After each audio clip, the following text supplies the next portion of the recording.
Hello there, everybody. How's everybody doing today?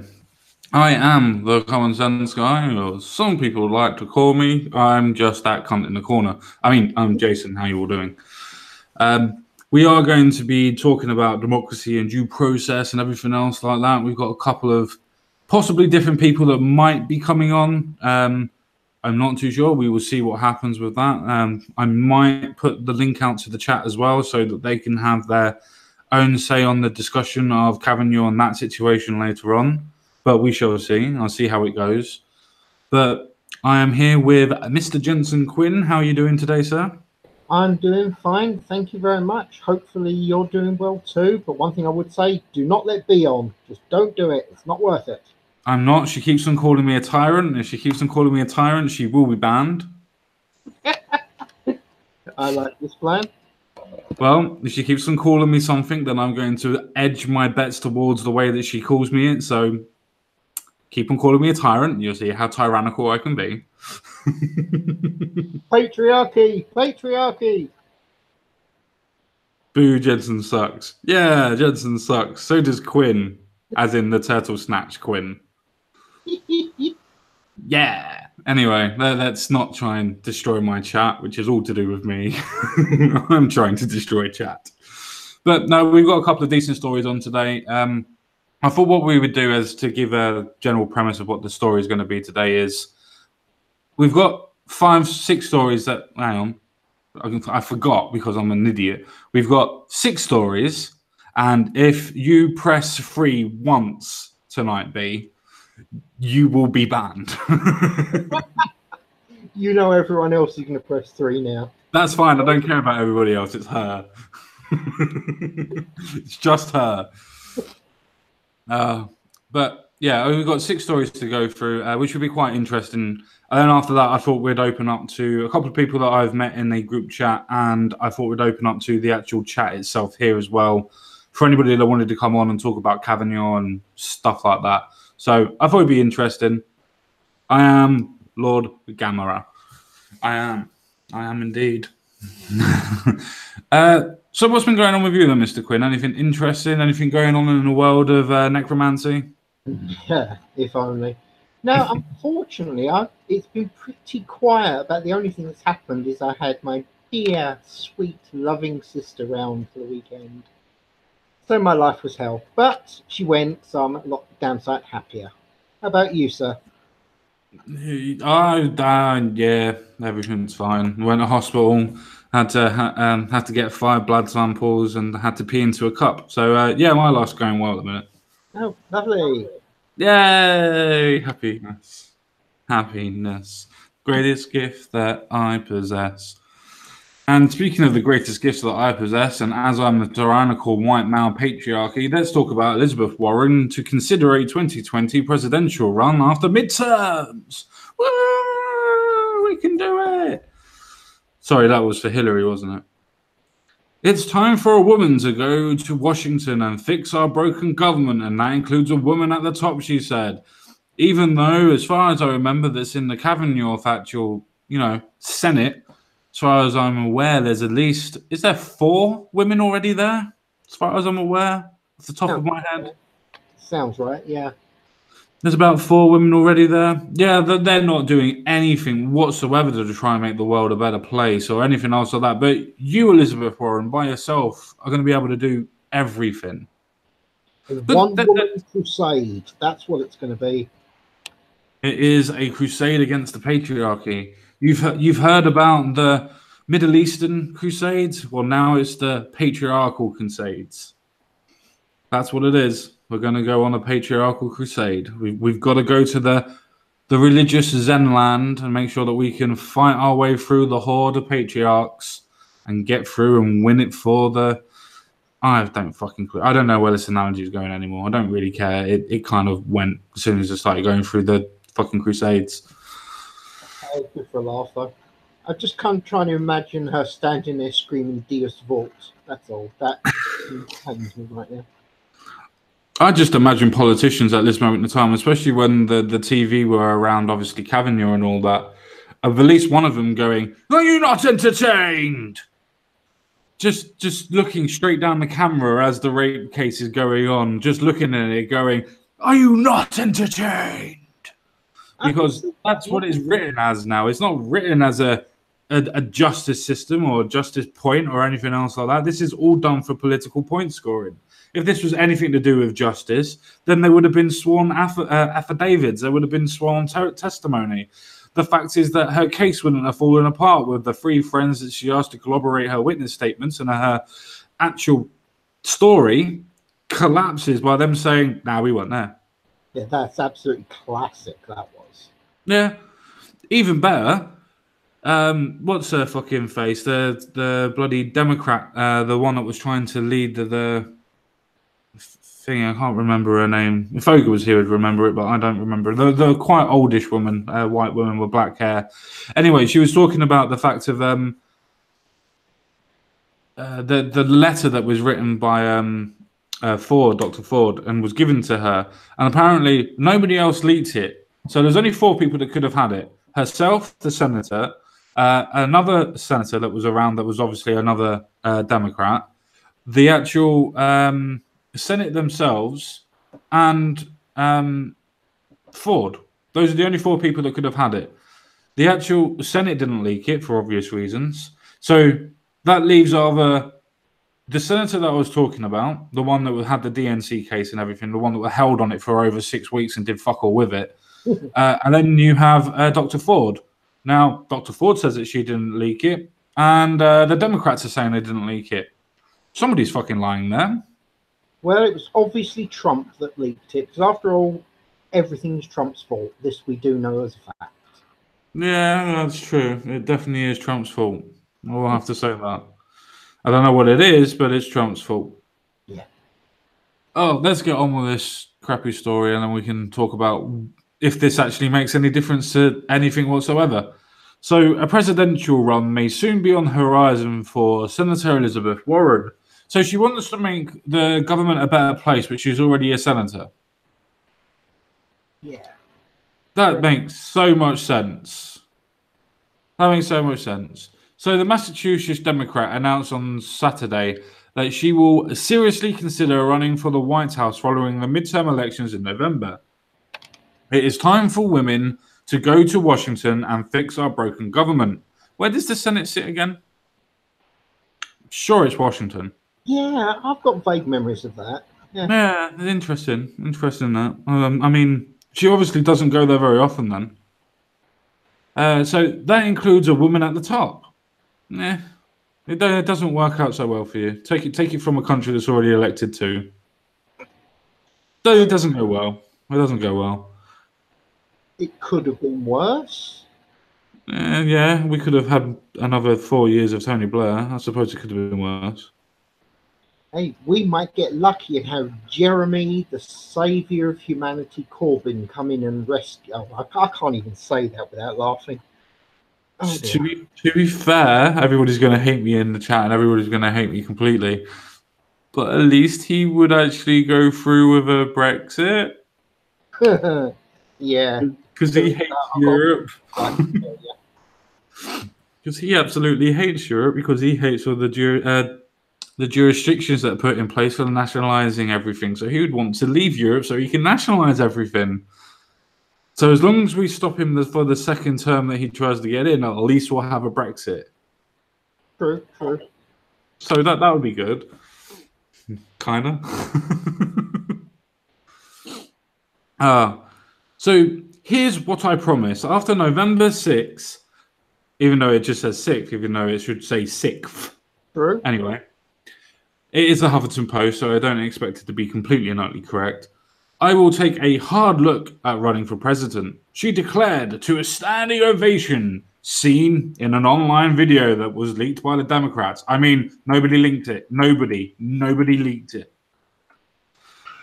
Warren, an outspoken critic of President Donald Trump, just like every other Democrat, who has said he intends to seek re-election, shared her plans at the town hall meeting in Western Massachusetts.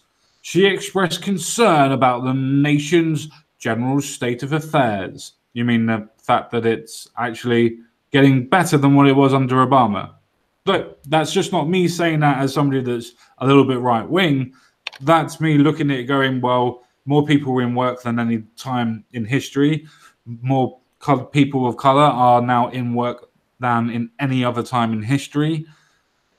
And yeah, let's have a look at the state of affairs. You're actually reapplying to have a trade deal that's just been struck as well with China. You're actually trying to reapply and resort out the positions that are going on in North Korea again. Yeah, it doesn't seem that Donald Trump's doing that bad, apart from the fact that he's a Republican. But I suppose that's enough. Precisely. He is the epitome of the white patriarchy nowadays. You got to admit, it's a nice upgrade for him. He's gone from a businessman to a president to the leader of the white patriarchy. No wonder they call him the God Emperor. Well, he is the Nazi God Emperor, and you have to remember that. Oh yes, I keep. You have to give him his full title. Oh dear. And decreed Republicans' handling of sexual assault allegations against Supreme Court nominee Brett Kavanaugh. And this is her words. I watched 11 men who were too chicken to ask a woman a single question. Or the fact of it is 11 men that did not want to look like they were overbearing to the point of trying to prove that there was somebody wrong with Ford. Because let's be honest, if it was the 11 men, sorry, let me speak clearly. If it was the 11 men that were the ones actually taking to task Ford, then it would be a direct sign of the patriarchy pushing down on feminism. Let's be honest about the optics here. The reason why they chose a woman prosecutor was for twofold. One, she needed to be a woman because otherwise it will play into your fucking political point scoring hands. Second, she's an actual prosecutor and made a fucking doctor of psychology look stupid. The reason why she did that? So, as a doctor of psychology, have you ever heard of how the police would actually investigate and take notes of how a trauma victims would have to give evidence? No. So you as a doctor of psychology have no idea on how a trauma victim would have to give evidence in court? No. Interesting. I found that very interesting to the point of she never even researched it, to the point of it's a general practice for when you're going to court or when you have been a sexual assault victim or a victim of trauma. It is a general practice from the FBI and the police to carry out what they call a forensic interview. As in, they give little pieces of information and they help you piece together what else was there. They try. But she didn't even do any research into that. The Democrats didn't offer her anything to do with this. Her lawyers didn't offer her to do anything with this. If this was honestly to do with justice, as it's supposed to be admitted to, didn't do very well with trying to make it the best chance for justice for Ford. All they've done is try to politically point score against Kavanaugh, meaning that Kavanaugh is the point of interest, not the rape victim. I wonder how the Democrats would actually feel if they could be fucking bothered to work that out. Let's be honest, they wouldn't give a damn. They are following the party line. They are doing everything they can to put down the opposing side. And they're apparently willing to use people to do this in ways that I am actually quite appalled at. And that should worry you when you remember how I think of humanity at the best of times. I know. I completely and utterly find the whole thing with Kavanaugh very, very interesting. The timing's very opportune. Everything's very opportunistic. They could have been having stuff around about June, July time. They could have been doing stuff in August. Why did they wait until a couple of weeks before he was actually going to be sworn in, basically? Why did they wait that length of time? It's all opportune time. It's perfect timing, which suggests to me calculated evidence and calculated timing. It's all a plot. And now I'm going into fucking Alex Jones territory, but that's my honest belief in that. If they had it in June, which is what they said in the actual hearing, that the senator that Ford ended up giving her testimony to, or a letter to, was sitting on it for since June or July. They had around 4 months, 3 months on this. Why weren't they able to do anything about it? Why didn't they do anything about it? It's their attempt at a power play, but I'm hearing mumblings that it's not actually going to work out for them, because there are too many people that are sick and tired of the way things are going. Trump may actually get a lot more people voting for him than would have normally done it, quite literally just as a middle finger. Yep. The disgusting way the Democrats are running their attempt to take over. Yeah, no, I have to say that I've heard quite a lot on Twitter myself about proper centrists, not YouTube centrists, but proper centrists that have actually come forward and actually have expressed their disdain and disgust, even to the point of somebody that's as left as the Amazing Atheist has come out and said, "I don't know, I can't make a decision. I can't make a decision without all the evidence there." And we all know how left fucking the Amazing Atheist is. Not that it's a bad thing, but if somebody of his ilk is looking back and going, "Yeah, I'm not sure," why is everybody else just listening and believing? It just completely and utterly destroys any credibility of anybody that believes in it. You At least really, in my opinion. no, I agree with you, mate. You kind of have to question the American justice system.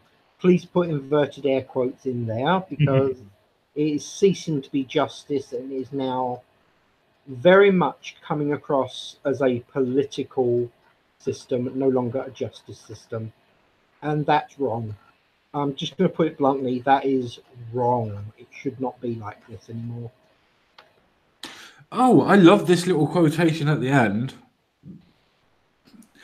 Right, let's get to the actual thing so everybody can read it properly. A Senate of the Judiciary Committee who relied on outside attorney to question Kavanaugh's alleged victim, Christine Baisley Ford, at a hearing on Thursday. "I watched powerful men helping a powerful man make it to an even more powerful position by using a powerful woman to be able to do it." You didn't put that in there, did you? Yeah. I wonder why that is, that these powerful men were using a powerful woman to be able to show up your rhetoric. Why is it that you didn't put that they used a woman to do this, but yet you're blaming all the men? Seems a little bit of a stupid point on that, doesn't it? Yeah. Yeah. I think the problem is because they haven't yet developed a buzzword for women that are actually working against, well, sorry, not working against, working for the Republicans. After all, they've got the Uncle Tom for the blacks that don't disagree with Black Lives Matter. So I'm just wondering if they haven't yet created a good enough buzzword yet.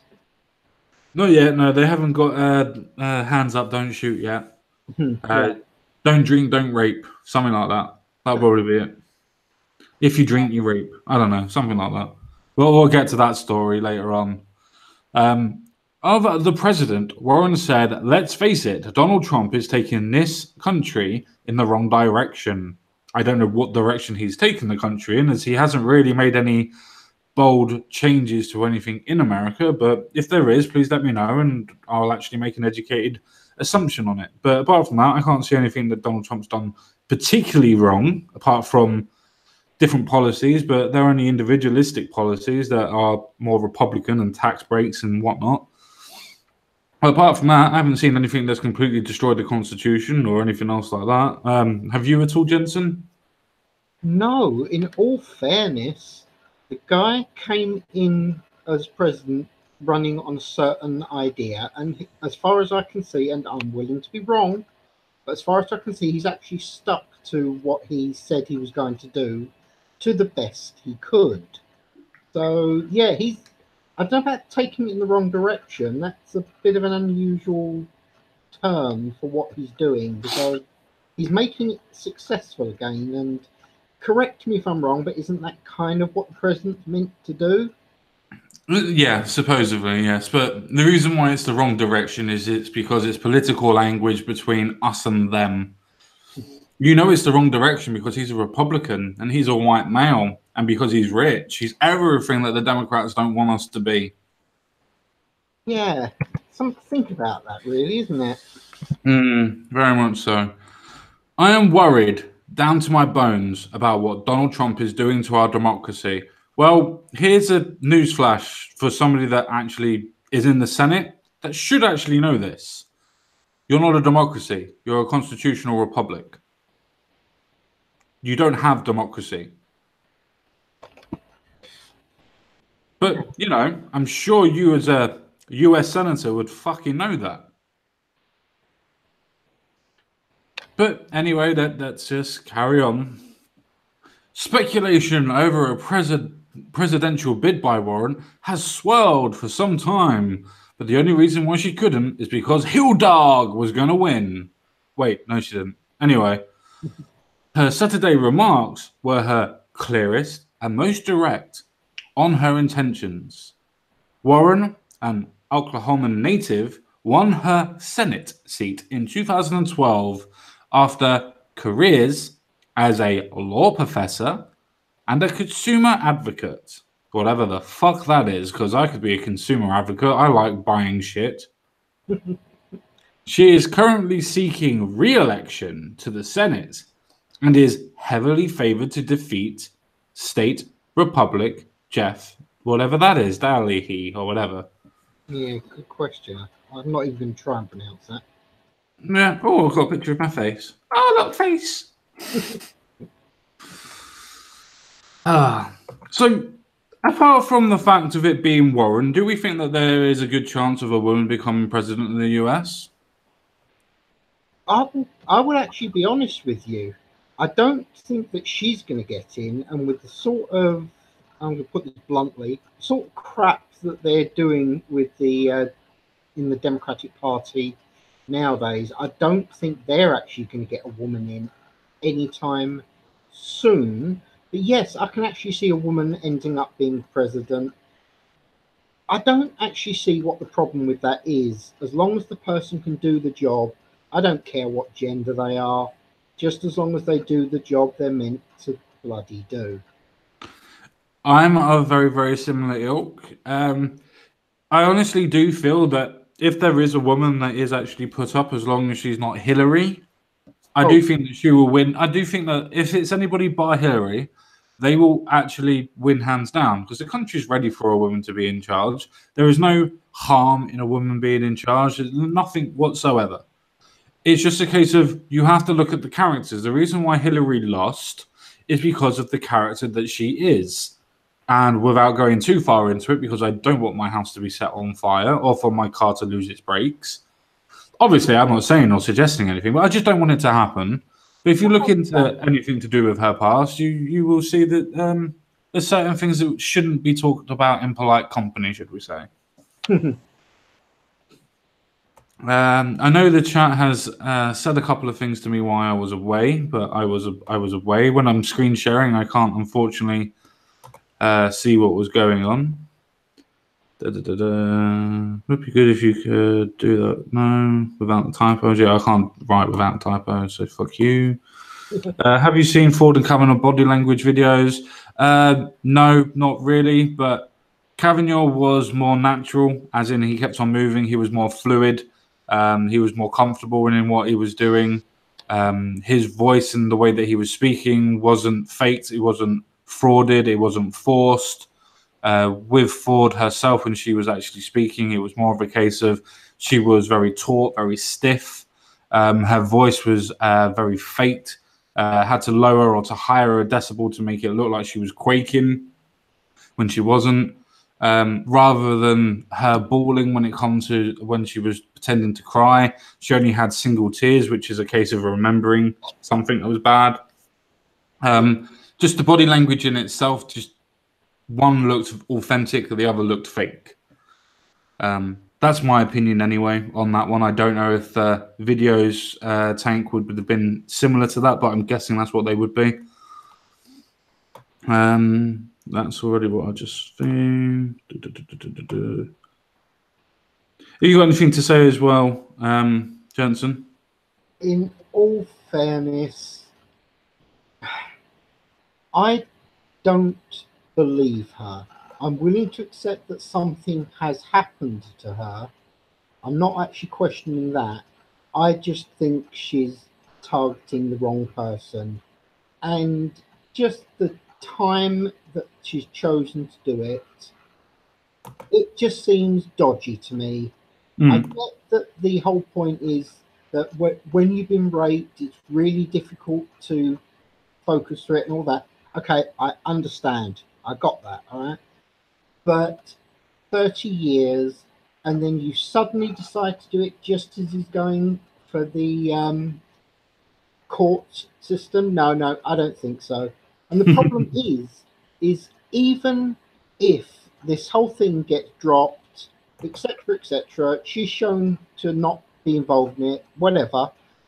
Now imagine when he's sitting there on the bench and something comes in connecting to a rape case. Straight away, there is absolutely no way he's going to be allowed to touch that with a bloody barge pole, because people are going to think he's got, prior connections to this, which means the poor bloke. This, like it noted, I'm saying poor bloke, assuming that he is innocent. But he is at this minute in time. He hasn't been proven guilty. Precisely.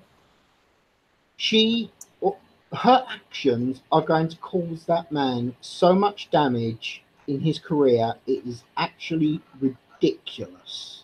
Come up with the evidence. Come up with witnesses that actually support what you're saying, instead of saying the exact opposite to what you're saying. Ah, dear. No, she had ruined that poor sod. Well, that's the thing, that it's the thing with Kavanaugh in the case. That's the reason why I think it's dividing so many people. I think people are realizing that if it's a case that they can use it for political point scoring, well, let's be honest, most people that don't believe Ford or the Dr. Ford think it's because it's done because of political points. People that think that Ford is telling the truth, they just are listening and believing, and they're lost in their ideology because of it.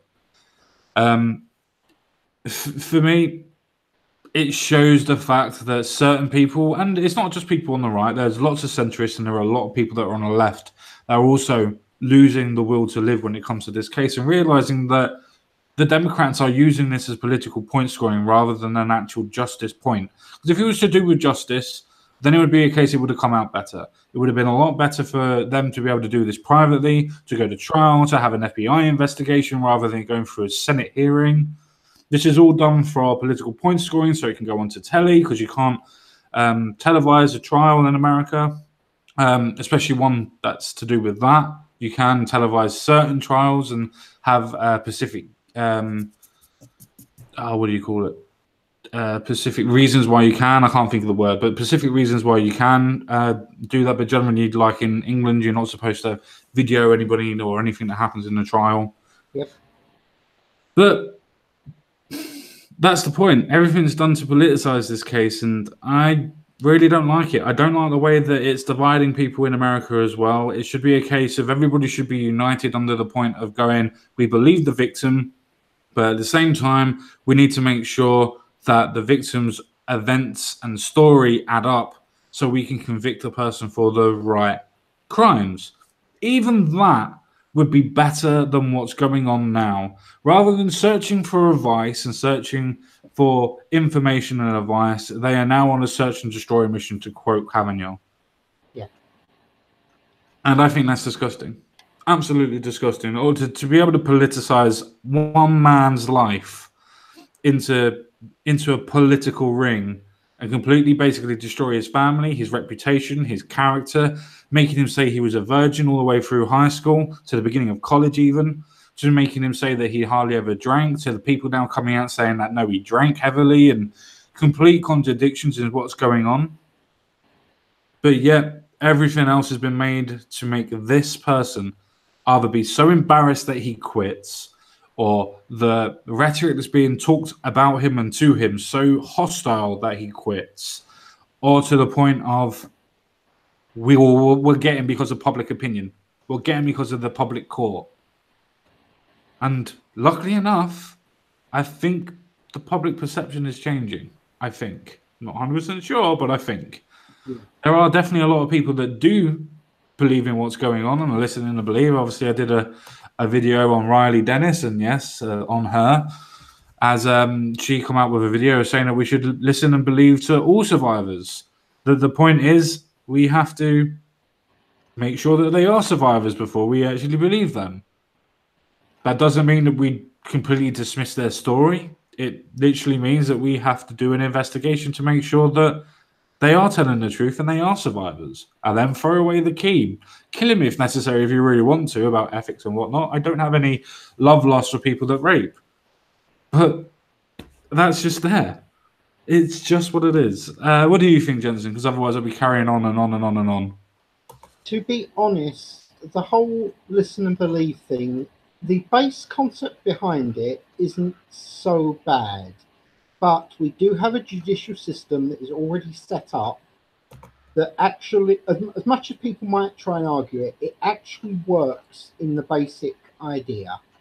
The problem with the whole listen and believe thing is, and again, I could be wrong, but as far as I can see, it's listen and believe to the female accusers. I'm telling you now, if a man came out and said that a woman raped him, there will be none of this hashtag Me Too's, none of this listen and believes. So, like I said earlier, this thing is nothing to do with the judicial system. Excuse me. It's all political, and that is going to wreck any hope of law and order in that country if this is allowed to continue, in my opinion. No, I completely not agree. I do think that this is a disparaging miscarriage of justice that's going on at this moment in time. I'm not 100% sure why so many people are pissed off with all of this. I suppose it might be because he's hugging a criminal. And no, not because he's black, but because he's an actual convicted criminal. So a photo of President Macron posing between a half-naked man showing his middle finger and a convicted criminal during Caribbean visit sparks fury back home in France. I think people can understand the reasons why this might be that way, but let's have a quick read of the quick points there at the top. President Macron posed with two young men during visit to Saint Martin. One showed his middle finger, the other told Macron he was a convicted criminal. Macron told him to leave his past behind and help rebuild his home island, which is nice, but President was visiting 1 year after hurricanes devastated the West Indies. He has been fiercely criticised for the posed up photo on social media. President Emmanuel Macron has come under fire, blah, blah, blah, and all the people that have now come forward from it. Let's have a look at the people that have come forward. Obviously, same picture, so we'll carry on. And yes, that is Macron that is basically being weaseled out and looks like a fucking giddy schoolgirl that is in between two black men going, diversity, diversity, look at me, diversity. Sorry, I just... Doesn't he? Oh my God, you've described his expression perfectly. Wow. I would like to say that, yeah. So I honestly feel like he looks like that, you know, that child that's at the back of the class that doesn't really get involved with too much. And you go, oh, go on, mate, go on, come in, let's have a picture. And he's there sitting with his face. Let me get the face properly. Let me get the face properly, very, very quickly. He comes in, he comes in and he's all happy. He's like, yeah. And then he's like that, yeah. And he's just like, why the fuck did I ask you? Fuck off. It's like they said, it was a posed picture, though. You know what? If people are annoyed because of the guy flipping the bird, fine. That's all well and good. If they're annoyed because the other guy's a criminal, in all fairness, unless we know what he's done, The definition of criminal is such an open thing. He literally could have done anything. So He could have done. He could have done. But I think it's more of a case of the disrespect of the people on the photograph.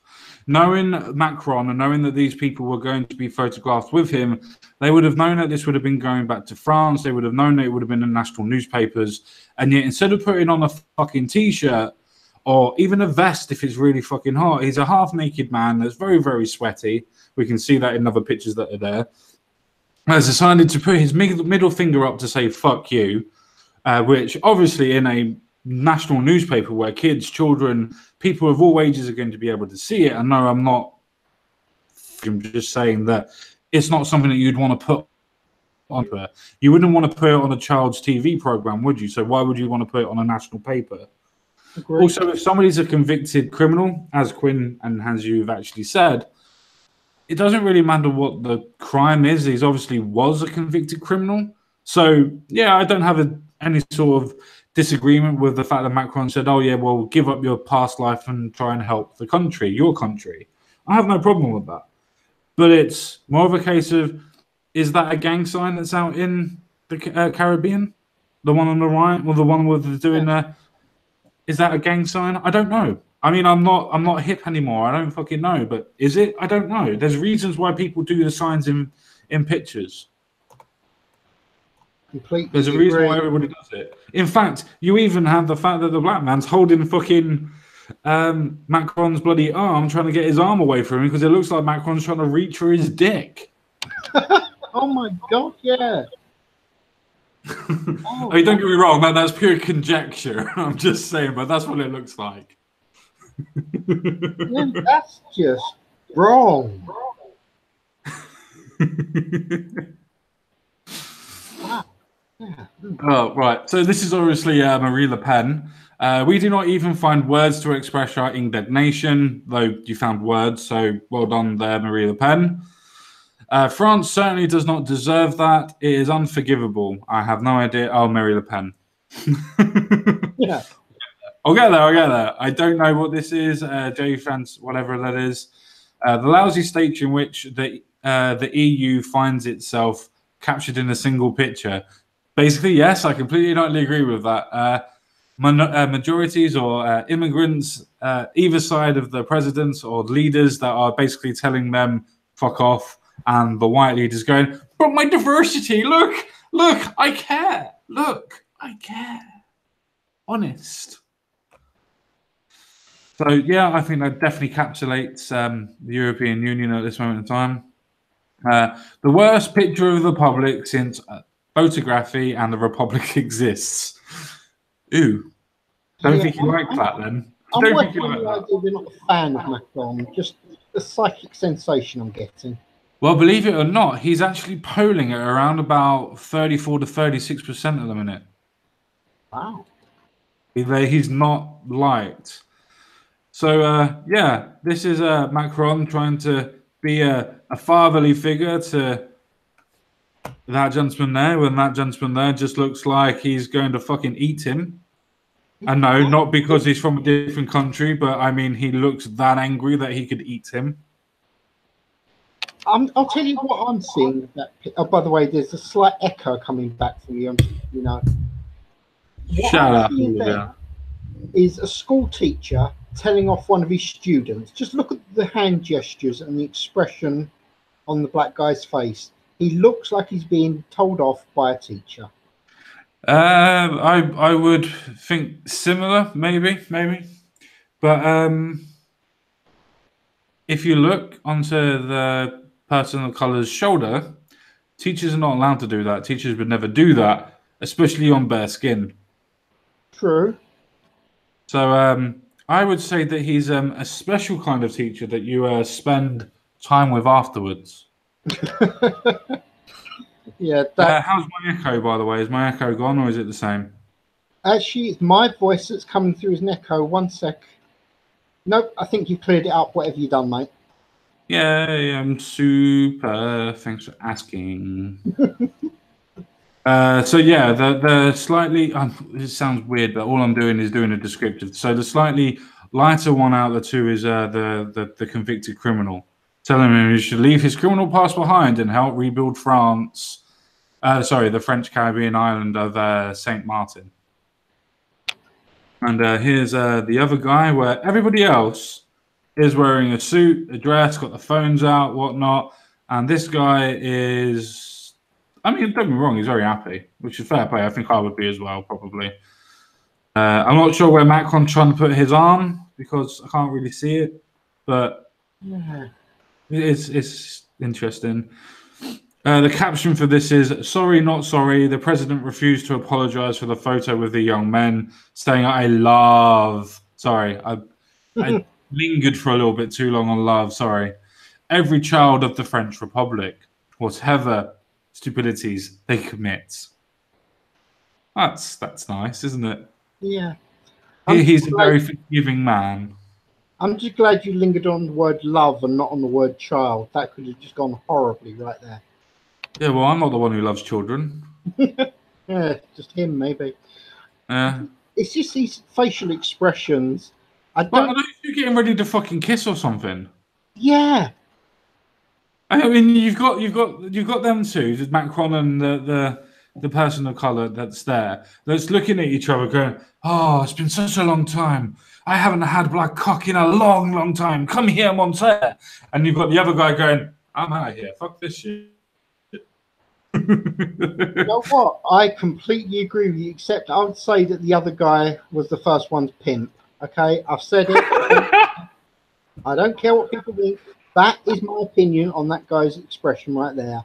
He's fixed up a John, so he's sorted. Yeah, that's why the other one with the necklace is wearing a fucking a wizard's hat. That's his pimp hat, is it? Oh, lovely. Good. I'm going to go with a wizard hat. You're a wizard, Harry. Yeah, I dread to think what sorting house he got shoved into. Let's not take that there, because this could go horribly wrong for people. No, he got into Huff and Puff. Yes, and that. Yeah. For no reason other than, from the Caribbean. Of course, of course. Huff and Puff. He said he would not apologize for reaching out to all French citizens, no matter their background, but would also say that he will try not to linger over the children of the French Republic for too long next time. "The reasons I fought to be elected instead of Marine Le Pen, and that I am here today, is because I love all of the Republic's children, whatever their past troubles." Macron shocked back Sunday, defending the two young men who posed with him. Macron said that they had carried a handicapped girl to meet him after the picture was taken. Yeah. Was the handicapped girl their sister by any chance, or one of them's sister? Just saying. Just because it's a handicapped girl doesn't mean that they're not part of the family. I'm not saying that that's not a good or a bad thing that they've done either. But just to say that, oh, they carried this, they carried that, is there any evidence for it? Apart from what you said? Are we supposed to go on what you... Sorry, listen and believe. Listen and believe. Yeah. I'm glad you remembered. I did. I got there. I'm getting conditioned. They were capable of doing that because I showed confidence in them, because I respected them. No, Macron. They were able to carry the handicapped child because they're strong, because they were able to lift and carry her. Not because you showed confidence in them. Not because you were on the sidelines going, come on, man. If you stop, I'm going to touch your ass. Come on then, lad. That's not what it means to actually give them confidence. That's scaring the shit out of them. Yeah. Wow. Yeah, sorry about that. No worries. It's just I don't expect to hear that from you, so it's quite fun when I do. Yeah, it's a fun day until I get onto the Cavignon stuff at the end. Yeah. The French president walked for 5 hours, sometimes through the rain. Oh my God, the president walking through the rain. He's almost like he's human. God damn! Did he not have an umbrella? And no, actually, I can understand that. He was probably mugged on the way in. Let's be fair. Probably. He was probably mugged. But that comes from Jensen Quinn, not from me. So anybody that has any sort of ill will towards that person, it's towards Jensen Quinn. and I would like to use the term "bring it." Brilliant. Yeah. To local people about the impact of the deadly storm of the island, which is still far from repairing all the devastation. Well, you would have thought as he's going over there to take pictures with the lovely members of his republic, that being that it's a French provenance, that maybe the French would have helped them No, oh, yeah, sorry. Just got to take pictures with less privilege to make myself look like I walk in lower crowds. You know, I'm a man of the people. I'm not going to fucking help you rebuild your house, but come here, let me take a picture.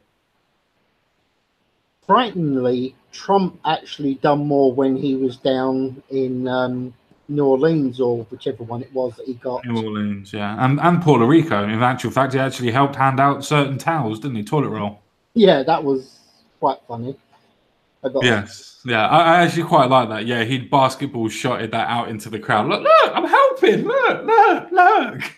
It's just like, no, just stop. You're making it worse. Just stop, Trump. Just stop. Only a flood. Here you go. Some kitchen towel. Mop it all up. You'll be fine in 5 minutes. What's the problem? Pictures. I see pictures. Lots of pictures. I see titty pictures. Oh, that's the end of the story. All right. God damn it. God damn it.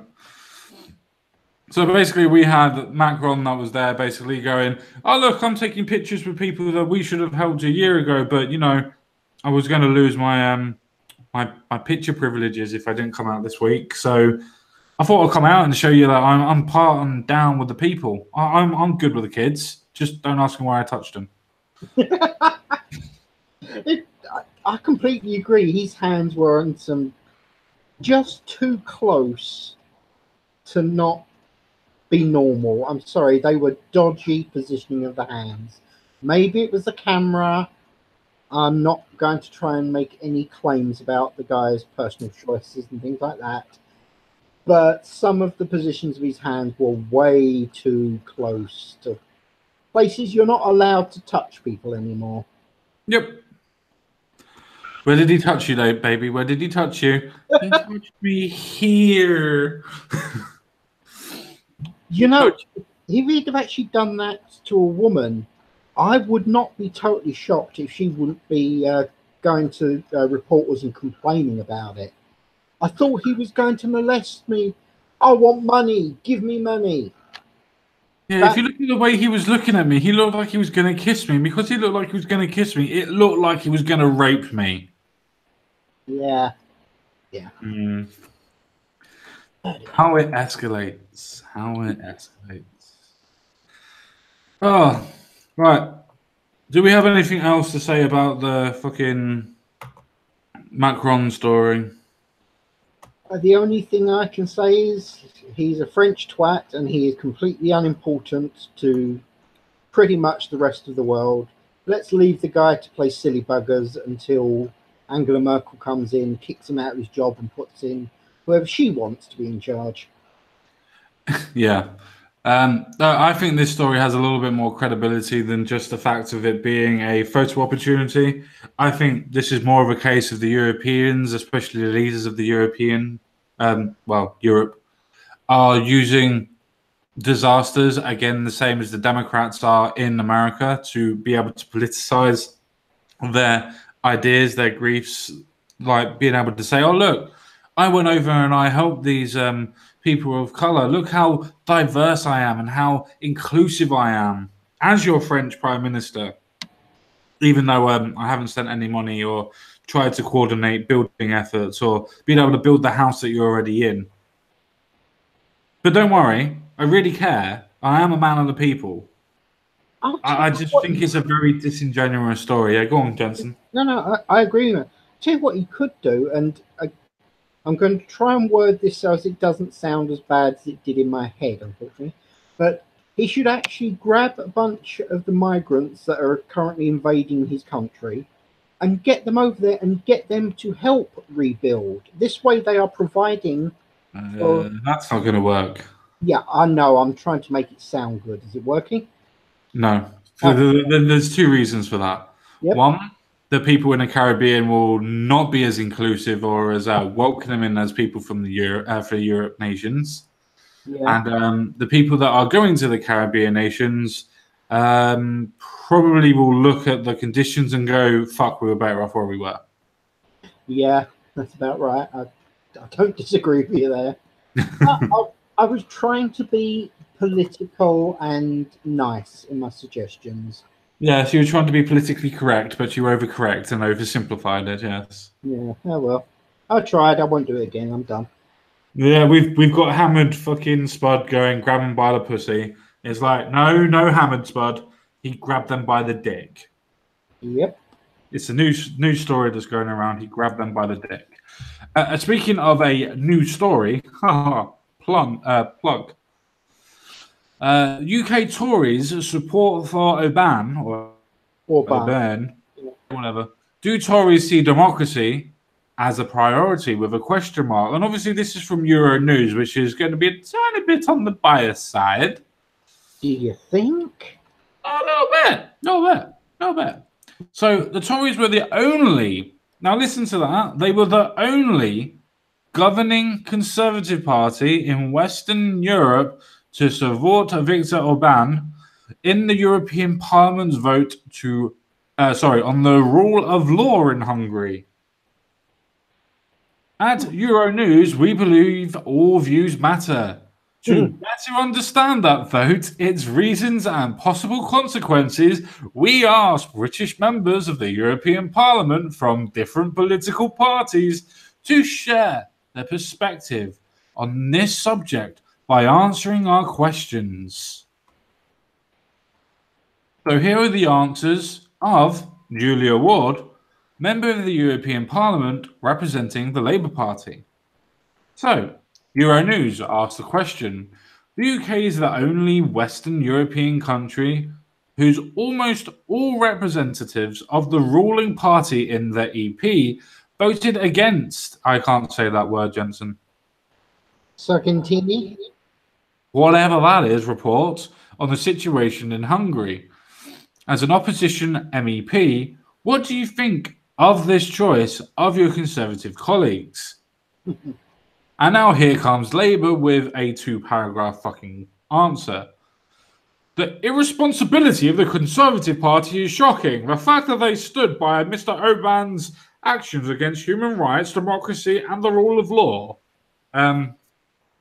You mean by lowering the age of retirement from 70 to 65? The same as it's in our country. Same as it's in most westernized countries. Because that really goes against human rights, democracy, and the rule of law, doesn't it? Oh, that has completely destroyed the world. I'm amazed that dogs and cats aren't lying down together. And honestly, how is the world holding together? It's ridiculous. Yeah, well, I suppose I better be a little bit more partisan. They also have the point of Hungary saying to the EU, fuck off, we're not even having any migrants into our borders whatsoever. And you can't make us, so we're going to build a fucking wall around it so nobody can get in. And guess what? They're one of the only countries, bar Poland and the Czech Republic, that have not had a single terrorist attack since the migrations have actually happened. Oh, but there's no connection there. Correlation, my friend. Correlation doesn't mean causation, but we can take evidence from it, though.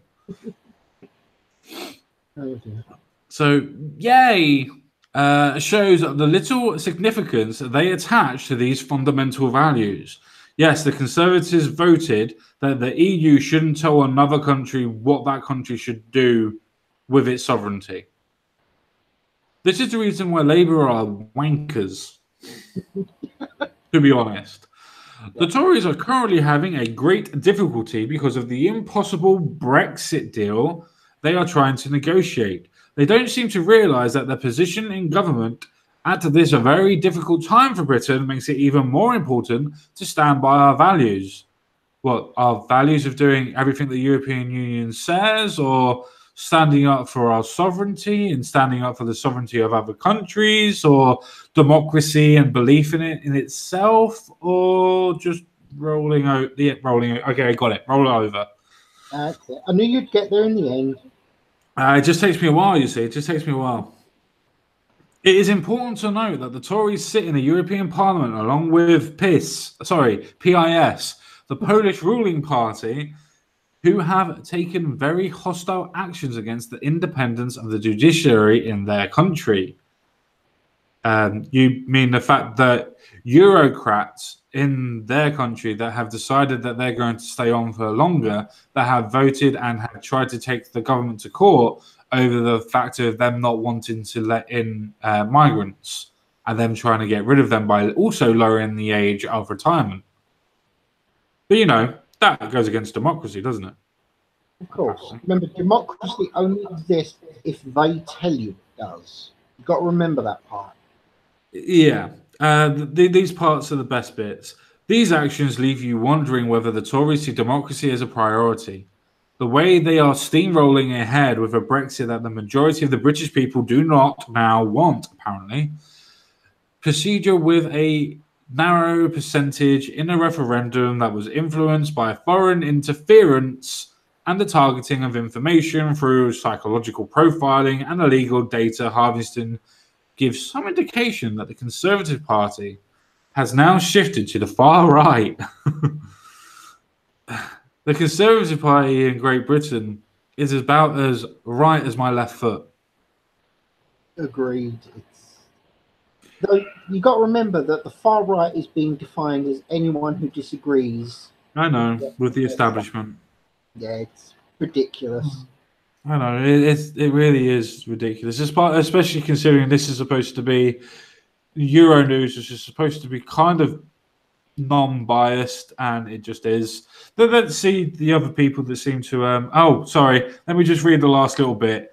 That according to Professor Michael Duggan, Professor of European Law, and Jean Montclair in EU Law at the University of Liverpool, had described the current iteration of the Conservative Party as neo-fascists. Because, of course, they fucking would. I have no words for these people. I really don't. I don't see how that they can be neo-fascists. I really don't see how a feminist-loving prime minister with a feminist-loving cabinet and so on and so forth and all of that shite is a far-right party that's taken them somewhere. I just don't see it. Oh, it also continues with Julia Ward again, the Labour Party. Remember at the top that they spoke to other members of the European Parliament that was to represent Great Britain? Yep. I'm just going to quickly skim and have a look and see if they speak to anybody else bar Julia Ward. So Julia Ward. Opinions expressed in view articles are those of the author. They spoke to one member of the Labour Party as well. Just one member. They didn't even try and speak to other people. Just, do you agree with those that say that the main reason for such a vote was Orbán's support in Brexit talks? I don't even anymore. I just fucking don't. I just don't care. I don't care about the story. It can fuck off. Yep. It's well, as T-34 Tank says, Euronews is fake news. Pretty much. It's been proven to be fake news as well. I've even proved it to be fake news a couple of times on particular stories. It doesn't do its research. It doesn't do anything, and it really is as biased as possible. We know that the UKIP have more European members than any other, bar the Conservatives, than any other British party that's in Europe. Didn't speak to a single UKIP member. I wonder why that was. Didn't speak to a single Conservative member asking why they did what they did. I wonder why that is. In case they got an answer they didn't like. Let's be honest. No. They know what they're going to get. And it wasn't in case they got the answer. It was because they knew the answer they were going to get. And because the Conservatives and UKIP can actually express with factual evidence what they actually mean and what they actually are going to say, they don't like that. So rather than giving them a print or giving them a chance to be able to defend themselves, let's defame them by calling them neo-fascists. Because obviously a party that's voting for somebody else to have sovereignty is a fascist. Of course. Oh dear. Oh dear. I would have loved to have seen what Nigel Farage would have said. That would have probably been quite interesting. I'm sure they wouldn't even have gone up to Nigel Farage. Yeah, not without a cross and a wooden stake anyway, let's be honest. Yeah. They hate that man. They really do. But then again, that's because he stands up to them. So. Well, you're not laughing anymore, are you? You're not laughing anymore, are you? I told you we would end up voting for leaving the EU, and you all laughed at me. But you're not laughing anymore now, are you?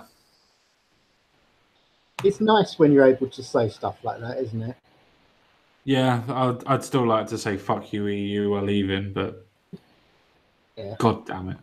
Like I said, we're still allowed to dream. I know it's going to hurt when it, all falls apart, but we're allowed to dream that we had that moment where we almost were independent again, and then it's all going to come crashing down. But we'll see how it goes. Yeah, I've just seen that Mr. Crumplepoint has appeared like a wild Pokemon into the grass. I was wondering if you wouldn't mind sending a quick link out to Crumplepoint if Crumplepoint wants to come on, please. Yeah, no worries. Just give us a few moments. You'll have to do the chatting while I'm doing silly buggers back here, but on it. So, like normal then? Yeah, pretty much, yeah. Okay. As long as I know. As long as I know. I'm dreaming of the EU. Just like the one I wanted before. Right, I've sent the Hangout link to him on Discord. Hopefully he'll receive it. There you go then, Crumplepoint. Get your ass onto Discord and sort it out. So, with that being said, we're going back to the Cavagnon situation. Yeah. Do it, brother, centrist. I'm not too sure. Not too sure about that. Definitely not a centrist. I am slightly right of centre. I have to be honest with me audience. Unless he's accusing Crumplepoint of being centrist, at which point that's up to CP to deal with.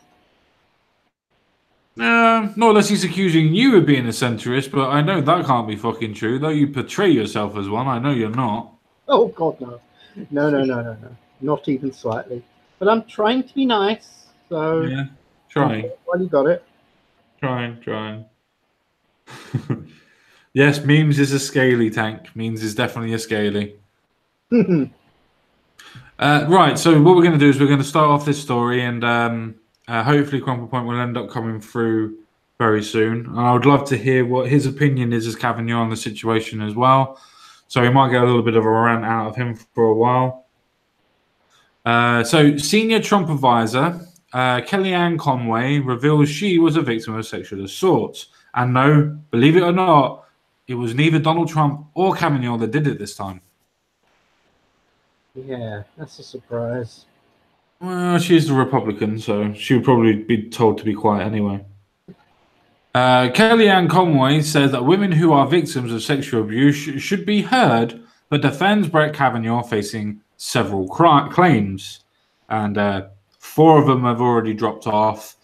One of them says that he's a gang rapist, and that she ended up going to multiple parties over a 2-year period, which kind of destroys itself. And the other one is obviously Ford. And yeah, we all know what we think about that one. Yeah. So one of President Donald Trump's senior advisors has referred to her own experience of being a victim of sexual assault while defending the Supreme Court nomination of Brett Kavanaugh. Kellyanne Conway said she had been a victim of sexual assault during an interview with CNN while discussing the FBI's investigation into Mr. Kavanaugh, who has been accused of sexual assault and sexual misconduct by 3 women. Notice that neither of them are rape.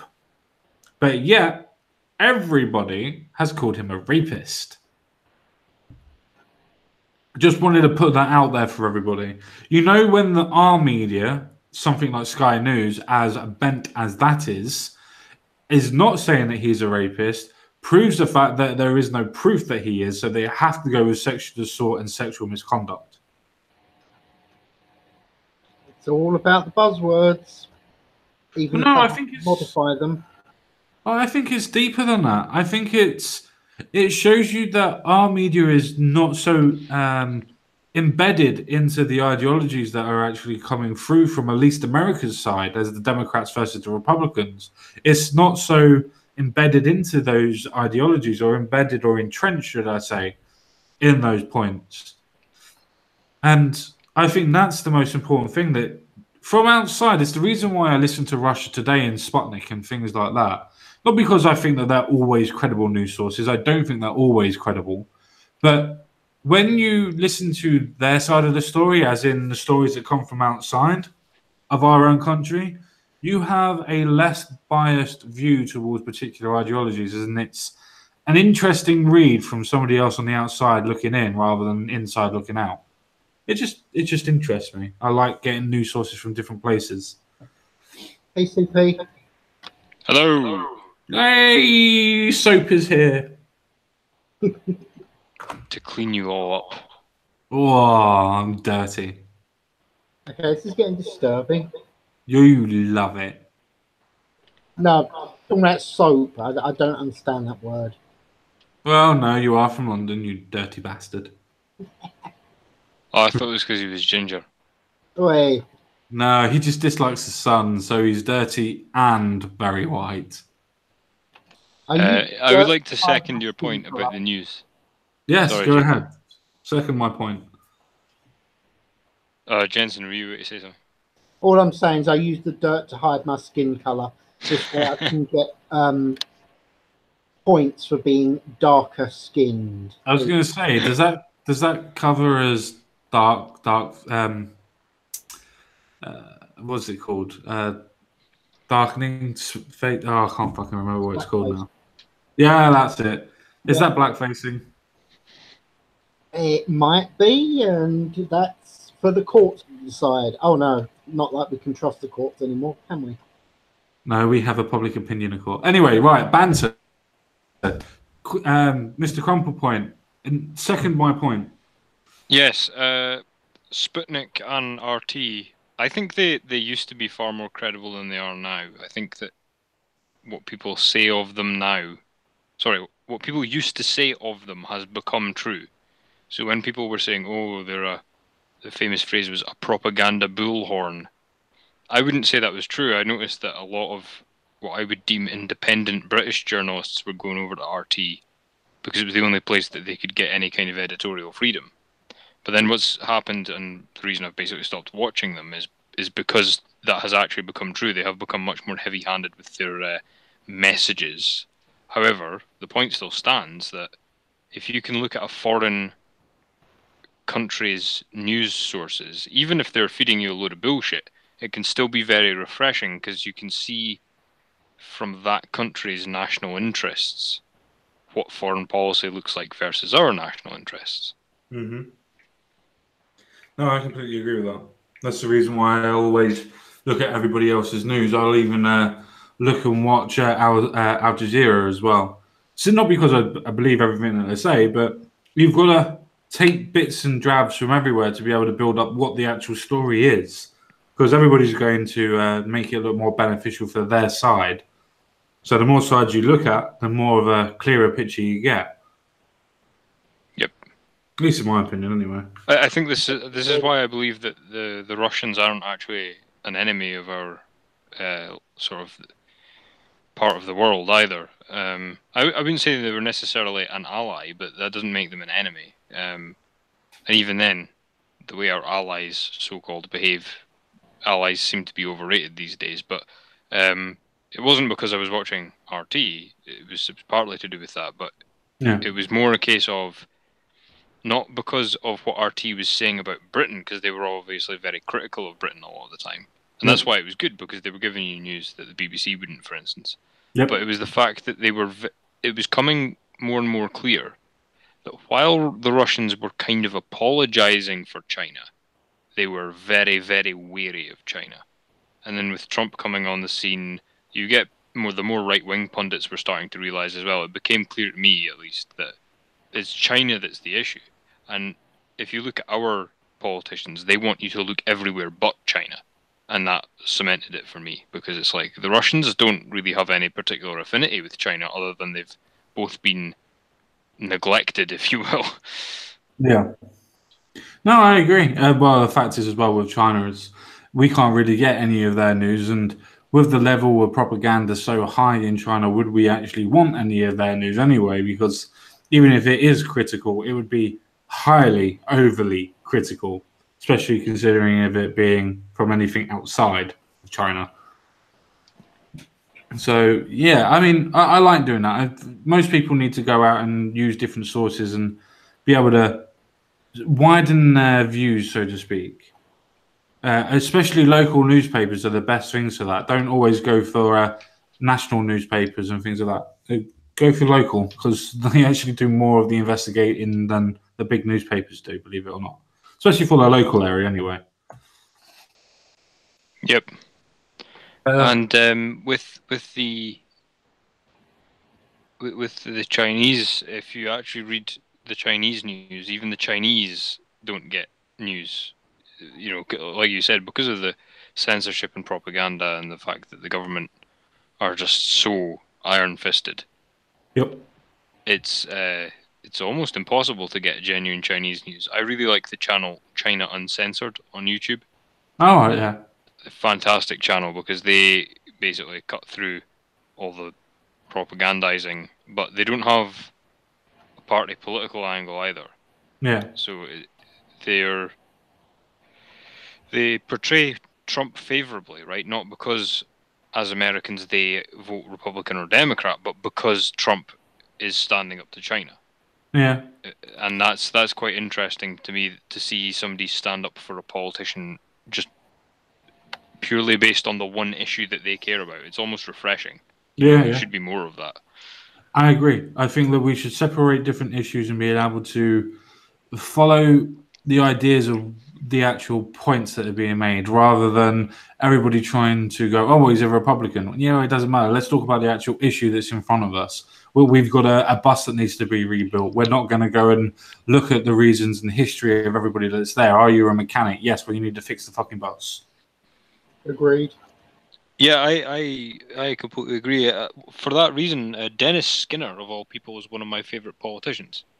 Now, when it comes to national policy, I don't agree with him on like anything, but his area of expertise is speaking up for people's employment rights, effectively. Yeah. And he speaks complete sense.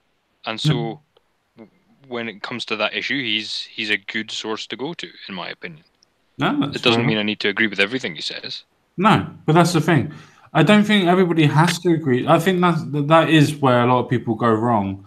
I've noticed that with a lot of people that support the Tories or support Labour, when it comes to debates and things like that, nobody wants, or even disagreements in Twitter and things like that, for instance, the toxicness that is Twitter in itself, but nobody wants to give ground. For instance, I'll give ground on certain topics. For instance, if Labour go, oh, well, we haven't built enough houses, but no, the Conservatives definitely haven't built enough houses. I agree with you on that. But do you honestly think that Labour's plan that's to build houses and how it's going to be financed is going to work? I just go through that process. I do like giving ground because if you give ground, it becomes a conversation and people can drop the pretenses and realize that you're actually trying to help rather than just pure dogma being spouted to each other. I think the easiest way of explaining that is cutting through the bullshit. Are you trying to say that politicians should actually be working for the people, not for their parties? No, well, apart from that, I will agree with you that they should be. But I would actually go deeper and actually say that identity politics in itself has created such a division in the UK in itself. I don't know about other countries, but definitely in the UK, where as soon as you say you're a Tory or as soon as you say that you're a Labour, you're personally and always going to be completely and utterly broad brushed of everything bad and negative that party has done, regardless of what side it is. Yeah, identity politics has become something of a euphemism as well. I was going to say dog whistle, but the problem with the word dog whistle is that dog whistle has become a dog whistle. Yeah. So Yeah. work that one out. But so I'll say euphemism, and people think that identity politics is just the current left, basically. That's not wrong. It's just not the whole picture. The point is that identity politics is when your identity is the politics, or vice versa. So the politics are your identity, so that you can't say, you know what, Jeremy Corbyn's full of shit, without the person reacting emotionally as if you just insulted them.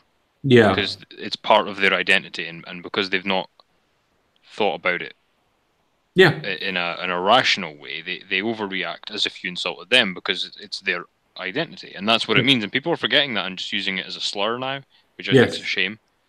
Yeah, no, I agree. I definitely agree. The thing is, as I was saying about identity politics, which you quite eloquently expressed, is the fact, especially with younger people, which generally is like the millennials and people of under the age of 30, though, to be fair, it does actually hit, it does actually affect people of older ages, but it's the majority of under 30 and so on that play on both sides. As soon as you say you're conservative, it doesn't matter anymore to the other person what policies or what ideas that you have of a similar ilk, or saying that you would just vote to vote for a conservative rather than voting for a Labour. It doesn't matter the reasons why you're going to do it. It doesn't matter the reasons what policies have swayed you or what policies have stopped you from voting Labour or anything. You've just become a conservative. You've just become a dirty Tory, or vice versa for Labour. We don't look at policies anymore. We don't talk about points. We don't talk about the ideas of how it actually affects people. We get so lost into the dogma and rhetoric of, oh, you're a Tory, or you're a Labour supporter, or you believe in socialism, or you believe in sheer capitalism, or neoliberalism, or whatever. We like to think that we're so educated in the words of the politics and politicking that we try to do that we get lost in actually trying to help and actually do what's important. And that's the people of the country, or to the people that are in your constituency, or to your mum and dad, or to your family, or to your friends. We don't look at that anymore. We generally have the point of, I'm a Labour supporter, and that's it. And no matter what you say is going to change me. It shouldn't be like that. It should be a case of people willing to be able to change on policy, not completely done and having it as their identity is, oh, who do you support? Oh, I'm an Arsenal fan. Oh, okay, well, what politics you got? Oh, I'm a conservative. Oh, an Arsenal fan can't be a conservative.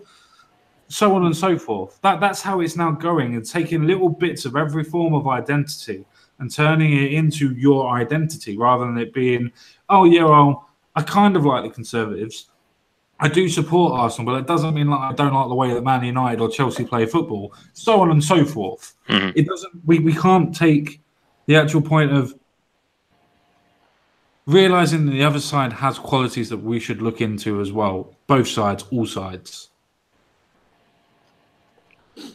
Yep, and the thing with I watched an interesting. It was a little exchange with Peter Hitchens and someone else, and Peter Hitchens was saying he's a really interesting man to listen to in that people think that he's winding them up a lot of the time, but if they were to actually listen to him and take his advice, but also his statement in good faith, they'd realise that he's just actually just saying something that they might find unpleasant, but is actually correct. And one of the things I'm thinking of was exactly what you just said, in the form of, he said, you'll see where I'm going with this, because it sounds like an insult. It is, but it's not really, if you were to actually take him literally. He said, the modern Labour Party, particularly the ones who don't like Jeremy Corbyn, should really just go and vote for the Tories, and the Tory voters should stop voting Tory, because frankly the Tory party is New Labour. And then all the crowd are like, oh, blah, and everybody's like, oh, that's a ridiculous thing. It's actually, well, no, if you look at the policies, Exactly. the Tories adopted all Tony Blair's policies. Yep. Jeremy Corbyn is trying to distance himself from those policies, and that's why the Labour Party is looking like it's going to split itself in two. And actually, if the Labour Party were to jump ship to the Tories, they would indeed be a lot happier, which is all he was saying, and he was quite flippant about it, but he was correct. Well, I think that's the same thing for the Conservatives as well. You've got so many Conservatives themselves, which, as you quite rightly said, are not conservative anymore. And the ones that are conservative are the ones that are saying that they're completely white ring and so on and so forth. When in actual fact, no, they're actually being conservative. It's just that because it's been such an Overton window shift that people just think that that's so far right now that it's authoritarian or even worse, fascist or whatever. It is. Peter Hitchens is absolutely correct on that, where he says, obviously, as you quite rightly pointed out, that people have changed their ideas so much, but yet the dogma and the actual, should we say, clarification, the actual labelling hasn't changed. So even though the Conservative Party has shifted to where Labour would be as more as a centrist or a centre-left party, the Lib Dems have moved from being a centre party to where Labour would be or New Labour would be, and Labour have moved to a socialist and blah, blah, blah. People haven't realised that the Overton window has drastically shifted to the left. Not necessarily a bad thing, not necessarily a good thing, but the labels have remained the same. And I think that we are a country and we are a people that rely too much on labels and we don't investigate what they are. If a label says to you, "Oh, I'm a beer," and you drink it and it's a Coke, whose fault is it? Is it the label's fault, or is it your fault for not actually having the time to have a look at it?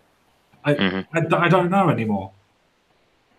But that's where the identitarianism comes in as well, because the Labour lot, and not just them, but just because that's the case in point, the Labour lot would never vote Tory, and it's just like, but you agree with all these policies, and you agree with how they conduct themselves in public.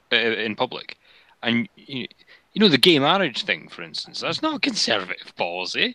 Nope. For goodness sake, so why not, instead of try to, what was it? A resignation every 12 days Corbyn was having. Why not, instead of resigning, just join the Tory party and see what happens then? Because that's obviously what you want, and it's Tony Blair's stuff. The only thing I can think of that would cause a genuine pause for somebody who doesn't support Jeremy Corbyn leaving the Labour Party would be the Tories' stance on welfare. It's the only thing I can think of that would stop them, because everything else, the two parties are identical. Yeah, no, I can actually completely and utterly agree with you on that one.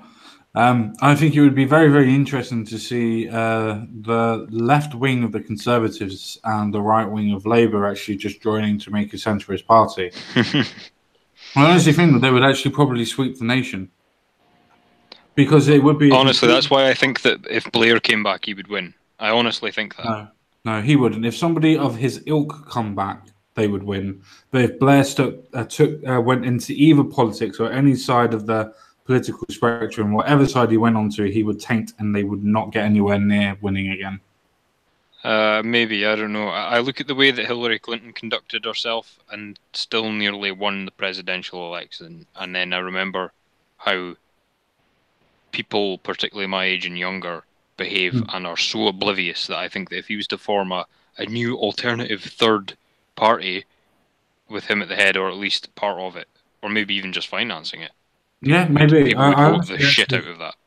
And it would be sad, and I wouldn't want them to, but I think they would. Possible. I think it would be slightly different. I think that Tony Blair would actually win the younger vote. And I think for anybody over the age of 30, I think he'd lose the vote on them, apart from staunch Labour supporters. Well, I was thinking about that too, right? And it occurred to me that if you look at the Iraq War, people haven't learned the lessons from that. They were against that, they were angry about that, and that was all well and good, right? But many of those same people, not all, many of those same people wanted regime change in Syria, no matter what, whether Parliament okayed it or not, and they wanted to open the doors to all the refugees that such a regime change would cause. That's Tony Blair's modus operandi. Yeah, That's no, what I he did agree. in the late 90s and early thousands. That was his thing. And so, okay, they could be against it, but I reckon if he was to, against him. But I think if he was to come and say, right, we're going to get rid of Assad, we're going to have all these immigrants coming in, refugees, we're going to look after them, blah blah blah blah. These people would go, oh well, we can forgive him because at least he's not insert name here, like Farage, for instance. At least he's not Nigel Farage. Yeah, probably. I still honestly do. I mean, we're going around in the circle, but I'll make the point one last time, and then we can move on, unless you want to carry on. But No, I've made my case, so I'll just listen to you. no, that's fine. I honestly do think that with people over the age of 30 that remember what it was like for Tony Blair being in charge for 7 to 8 years, with how many U-turns that he made more than fucking U-turns than David Cameron. How many times that he said he was going to do something and then completely and utterly retracted on it. The fact is that how many bills that he passed under Parliament without Parliament even looking at the amendments. The fact of actually taking us to an illegal war. The fact that people mysteriously died when they were trying to come out and say that it was an illegal war. The fact, exactly. The fact that him and himself was actually the one who stopped protesting happening directly outside the Houses of Parliament. The fact is that he's also stopped other forms of protest as well that was actually put into place. Tony Blair is one of the most authoritarian leftists that you would ever see, but yet was still so loved by the country because of his bristle tones of being able to say, oh, well, I didn't do it. I didn't know what I was doing. Yes, he was very slick. He was clever with words, and he did a very, very clever thing, which was he put everybody in this country on benefits in one form or another through the tax credits program and things like that. Working tax credits and things of that nature, so that if they were to ever try and get rid of him or his policies, people would be so skint they wouldn't be able to survive. Yeah. Which is one of the most insidious things I think he did. People always go on about the wars, and they're right to do so, but that's another big one. I don't think this country could function without that tax credit system being. If they got rid of it and didn't change anything else, I don't think people would be able to survive. And the other thing was what's the acronym? It's FISA or something. You know, when the local council has to rent its own land or something like that. FISA. Yeah, that's it. That was just horrific. We're never going to recover from that one either. No. But that's the thing with Tony Blair. He was saying he was going to build fucking houses. He never did. In fact, building houses was the lowest for productivity that it had ever been under any Labour government. And that also includes the socialist government of the 70s. The reason why we say socialist government is because it's the closest that this country has ever come to being a full-on socialist country. And brought us to a fucking standstill for people that even want to consider taking Britain into a socialist country. The fact is, the 4-day working week has been tried and failed before. But yet, let's repeat the past. Right, I suppose I'd better actually get back to this actual story. Actually do some work, I suppose, for a change. I just want to make one tiny point while we. Oh, God. Go on, mate, go on. Hey, it's me. It's only going to take about 10 seconds. The only one party that wasn't actually mentioned in any of your discussions was the Liberal Party. Are they really that far down that people don't even register them anymore? For me, it wasn't a case of not registering them. It's a case of the Liberal Democrats are supposed to be the centrist party. Because the Overton window has shifted so far to the left, they are not left enough to be recognised, they're not centrist enough to be recognised, and they're not right enough to be recognised. That's the reason why they don't poll very well. That's the reason why UKIP are actually beating them in the polls again, because they're irrelevant. But they're just not anything. Exactly. They're not an all. They market themselves quite well, in fact, as I remember them being quite pro-privacy, pro-business, but also quite, pro-welfare as well. And those things don't go very well together, but they seemed to manage. Yeah. And under Charlie Kennedy, basically, and when he left, they collapsed in on themselves. Yep. And what ended up happening was they market themselves as, yeah, like I say, pro-individual freedom and also pro-welfare, but also as an alternative and a balance in the House of Commons. Yeah. And what they show themselves up to be is that they will endorse a snoopers charter, so they're not pro-individual rights. They will get rid of tuition fees, so they're not pro-socialism. And they will just agree with whichever party will have them on board, so they're not actually a counter or an alternative. And so they have abandoned any principle they may have stood for. They're like that mate that sometimes that you have two like leaders of a group, for instance, if you had the biggest group. Sometimes you want to go play football, sometimes you want to go and have a drink in the park, whatever, just using that as an example. And the Lib Dems are that mate that likes both of you, but doesn't know what one to go with. And sometimes goes with the football crowd, and then sometimes goes with the drinking crowd because he doesn't know what the fuck he's doing. That's the Lib Dems.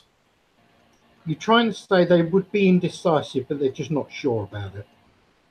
Yeah, they're kind of sitting on the fence, but they had to make another fence because they didn't want to sit on it. I think Kinda that like goes that. back to their roots as well as being an offshoot of the Labour Party. No, they weren't an offshoot of the Labour Party. They were before the Labour Party. Yes. Oh, well, what was it? An offshoot of the Liberal Party then? I can't remember. I'm too young. Labour, So am I, but the Liberal Party was first. Then it was a case of turning that into the Liberal Democrats, and then the Liberal Democrats had an offshoot of being the Labour Party, and then New Labour was formed in the 90s. Right. Okay. So I think that it goes Is that back correct, to their Jensen? sort of. Did you know more about that than I do? right, I can't give exact dates, but I think the Labour Party were basically around the sort of 50s was where they really came into things. Otherwise, Yeah, they were it straight was- after the war. They split after the Second World War. Liberal Democrats to Labour. Well, it was a merger, though, wasn't it? It was a merger of two parties because you had all the trade union nonsense that you were mentioning before in the 70s.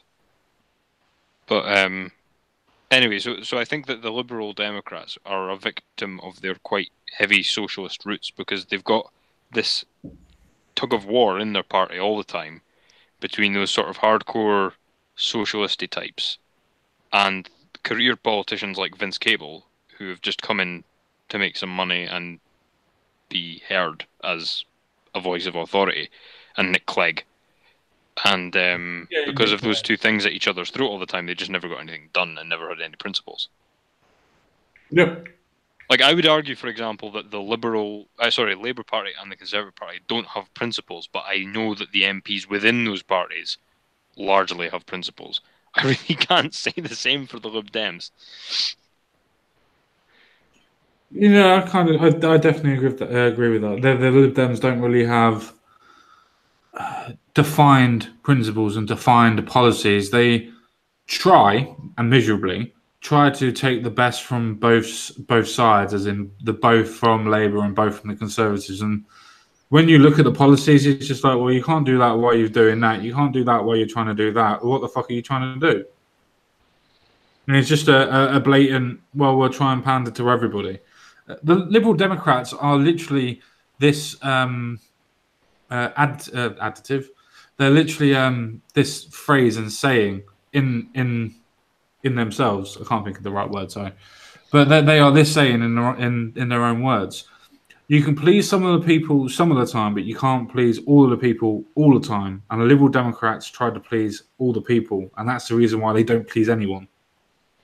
Yeah, I'd agree with that. Mm-hmm. Sorry, please carry on with what you were doing. I was just making the point you had missed out what is technically our third party in England. So I just wanted to get your opinion on that. Yeah. I feel very empathetic, frankly, towards victims of sexual assault and sexual harassment and rape, Miss Conway said. Continuing after a brief pause, she added, I'm a victim of sexual assault. The 51-year-old had previously hinted that she was molested by a congressman in the past, but has given no further details. Which, fine. I mean, that's up to her if that's the way she want to do it. I would say report it. But I would like to show you this picture. I mean, I know it's a video, but it's the still frame of the picture. So I don't know if Crumple Point and Jensen Quinn, if you can see this while I'm talking. Yep. Good. Just No, I'm just going to leave it the way it is. Otherwise, I'll fuck it up and have to do it again. Pop But it on Hangouts. You can actually see a clearer picture, mate. yeah, no, it's all right. It's just because it's really small on my phone screen. yeah. But yes, go ahead. If you look at the front row, they're all women, Very and all true. the women are looking at him in disgust. I mean, don't get me wrong; he's being passionate at this point in time. It looks like he's giving them probably "I'm a victim," blah blah blah type of thing as well. But all of them are disgusted, and all of them are women. I wonder if that was arranged seating. My Remembering, understanding of that particular shot, because I saw this on online yesterday, is a lot of yeah, them are his relatives and friends, and basically they were all just livid all the way through the thing because of what's happened, of the accusations, and it seems that this is a very they've managed to pick out a number of choice shots, like so you won't see any shots of his daughter near tears looking at him or his wife looking at him like quite proudly. They've only picked out the the scenes where it looks like they're all just fucking furious. no, that's fair enough. Yeah, I mean, it just looks weird. That's all. I mean, obviously, that's just to me. Then I'm just trying to look for something that's not there. That's fair enough. I mean, I knew the girl behind him, the one with brown hair, the short one. I knew that she was his daughter. I knew that. But apart from that, I didn't know who the rest of them were. But no, that's fair enough. Just me being paranoid as always. Well, no, not necessarily. It's just you were reading the emotions correctly and you were reading the situation correctly. It's just that they don't quite match up. That's because I'm an arsehole. Right, let's carry on with the actual story then. She said that women who survive such experiences should be heard, but that it was unfair to condemn Mr. Kavanaugh for an alleged action 36 years ago that could not be confirmed. Ms. Conway denied accusations that the White House is micromanaging the investigation into Mr. Kavanaugh's background. She insisted it will be limited in scope and will not be a fishing expedition. The FBI is not tasked to do that, she added. Which is true. They're not. They're not asked to do that. That's the end of the story. What do you guys all think about that then? They basically got somebody else who's got some inkling of something that could and might and probably did happen to her, coming out saying that basically I don't believe Dr. Ford, because that's basically what's happened here. Is her coming out and saying I don't believe her. I don't think that anybody believes Dr. Ford. There are lots Who's of people that do. but like anybody who believes Dr. Ford as a person, in that everybody I've come across who's supporting her is supporting her because of a political ideology. I've Yeah. not come across anyone who was either neutral or didn't really know what was going on or whatever, who watched what she had to say and came away with it on her side. Because she was so obviously evading. She was speaking like she was a small child. It was quite weird. When she didn't, well, claimed to not know the answer to a question, she would like look over her glasses and try and look small and her voice would go all squeaky and she would try and say things like that, and then she would Wow, revert that was back actually a to. really good impression. It really was actually, to be fair. I was a little bit worried. And then she would revert back to her usual self quite suddenly, and she was constantly looking at the panel for guidance as to how to proceed. Like she'd be asked a question and she'd be like, and look around the panel and then go, I don't remember, or something like that. And it was cringe. Because I'm dubious of politicians more than most people. So I was like, this is probably political, but I wouldn't like the timing, but I wouldn't rule out that maybe he's done something. But the more I looked at it, and the more I looked into her background as well, I don't think I have no confidence that this is anything other than midterm election scamming. Hysteria. Yeah. And also, just taking it away from the Ford Kavanaugh thing, I don't think that any kind of crime that's happened to you is a weapon to be sat on till later. Like, if somebody breaks my windows and I know who it was, I don't just, like, wait 5 years until they're having a really hard time of it or are about to get a new job and then go to the police. It's dishonest and it's absurd. And I think we're seeing a lot of that. And whether any of these cases are actually believable or not is quite beside the point. It's the fact that the timing is so malicious. Yeah. Why is it that they only come out during elections? Well, my point to this, I don't know if you were at the beginning, but my thing to this was they actually had it in June, July time. The actual letter. I can't remember her name, Sinetti or Finetti or something or other, whatever the senator's name is. Actually had this in June, July with Ford saying, "Don't publish it. If you do, don't publish it with my name on it. Do it anonymously." And they've had at least 2-3 months to be able to gather all the evidence that they need, be able to go through the particular processes, as I said before, forensic interviewing and so on and so forth. And they haven't done any of it. All they've done is literally just try to defame and decharacterize this person, Kavanaugh, to actually stop him from becoming the Lord Justice, so to speak. Yep, and it's pure theatre as well, like all the lie detectors and pish like that. We know they don't work. You clench your arse if you want to give an affirmative answer, and the guy that made the polygraph test discovered that and no longer uses polygraph tests. Yep. And that's why it's not admissible as evidence in court anymore. You can do one for the sake of the jury and they can make their own minds up because it does have a little bit of... Oh, it has a lot of sway. But well, it has a little... It's a bit better than just an interview, you know? Like an interview with a lie detector is better than just an interview. So I can see that, but that's why it's not admissible as evidence. Yep. And this is all theatre. I don't believe any of it has any relevance to anything except the November elections, and I think that's what this is all about. Yep, no, I have to. And all the what was the other thing about all, like, what are there 4 eyewitnesses who all say that she's full of shit? Yes, and they were her witnesses. Yeah, and did one of them not say that she wasn't even there? Yeah, as well. One of them even said that they've never met Kavanaugh before. And then all the information that she has about that party, Kavanaugh, because of situations like this and wanting to avoid them, kept meticulous diaries. No, it's because of his father. It was because of his father that he kept meticulous diaries and calendars. Right. So all the information she has are basically what was in his diary, but she doesn't have any more information than what was in his diary. So that was a clincher for me. I was like, all she knows is she's got somebody to tell her what was on his calendar, for that day, and she doesn't know anything more than that because she wasn't privy to anything more than that. In my opinion. Before and during the letters and everything, when everything come out, one, she couldn't remember the year that it happened. Then she couldn't remember what time of the year it happened. Then she couldn't remember the month that it happened. Mm-hmm. Then she couldn't remember the date. Then she couldn't remember the time. She can't remember the house. So she can't remember. By the way, for the sake of the audience, everything you're saying happened within about 15 minutes. Yeah. She because the prosecutor, she wasn't a prosecutor, but the cross-examiner said.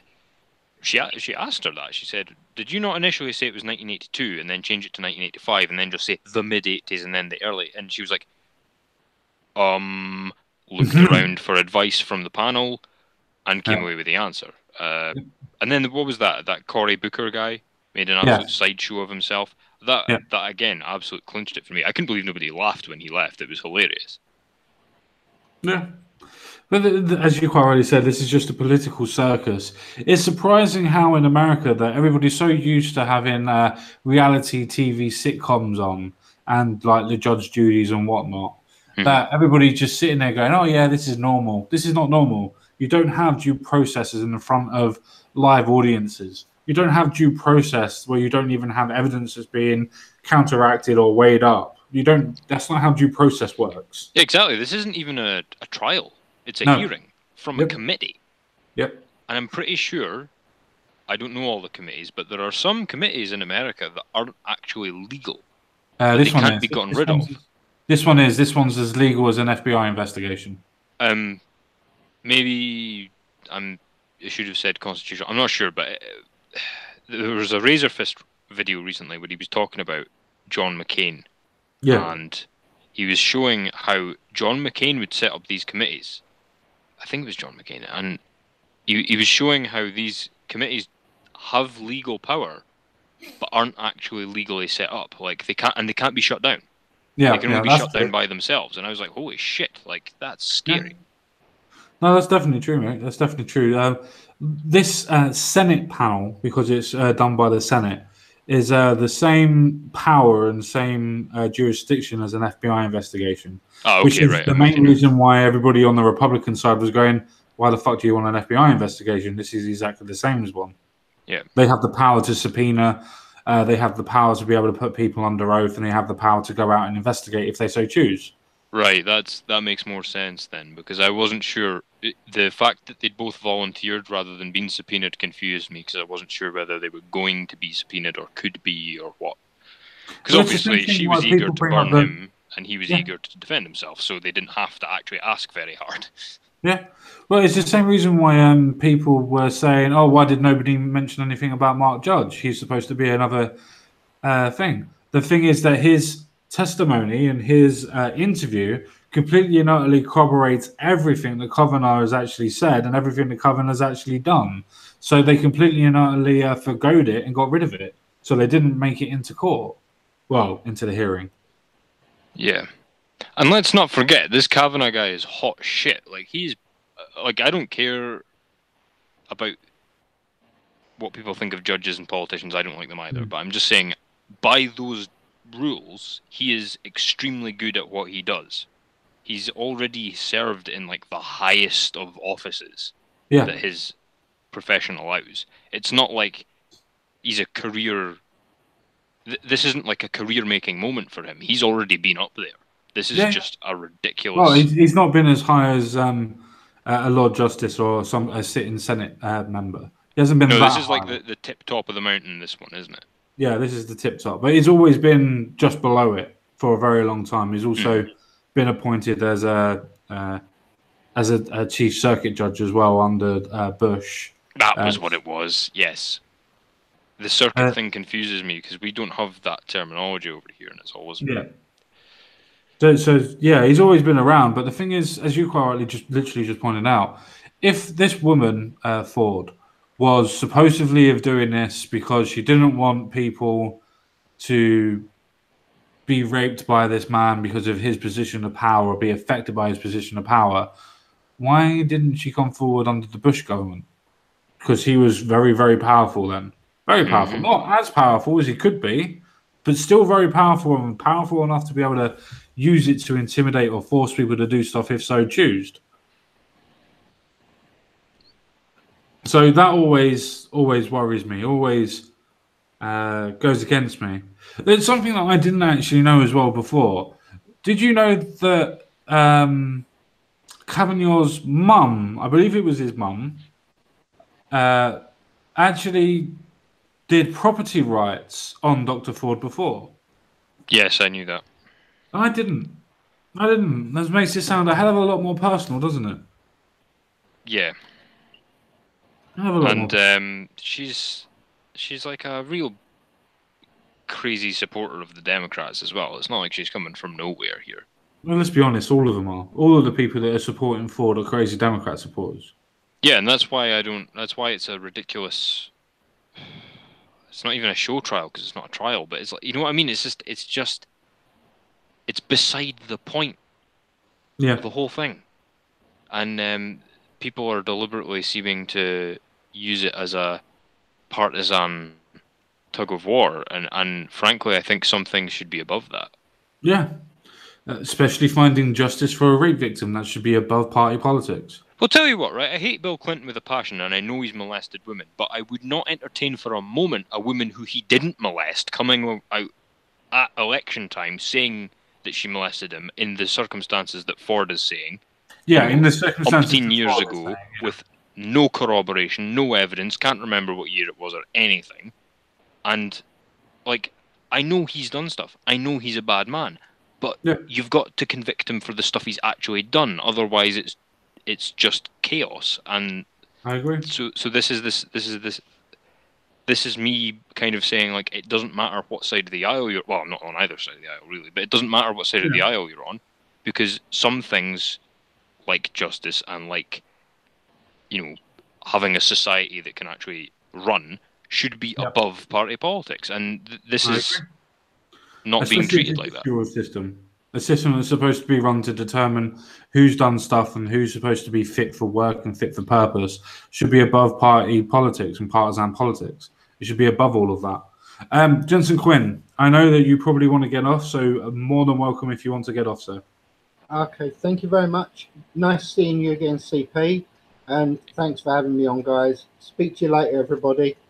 Bye-bye. You too, man. See you. I've not got along either, man. So just whenever you're ready, like we can do another story or something. But I'm gonna head soonish. That's fine, mate. I've got 2 stories that I want to do.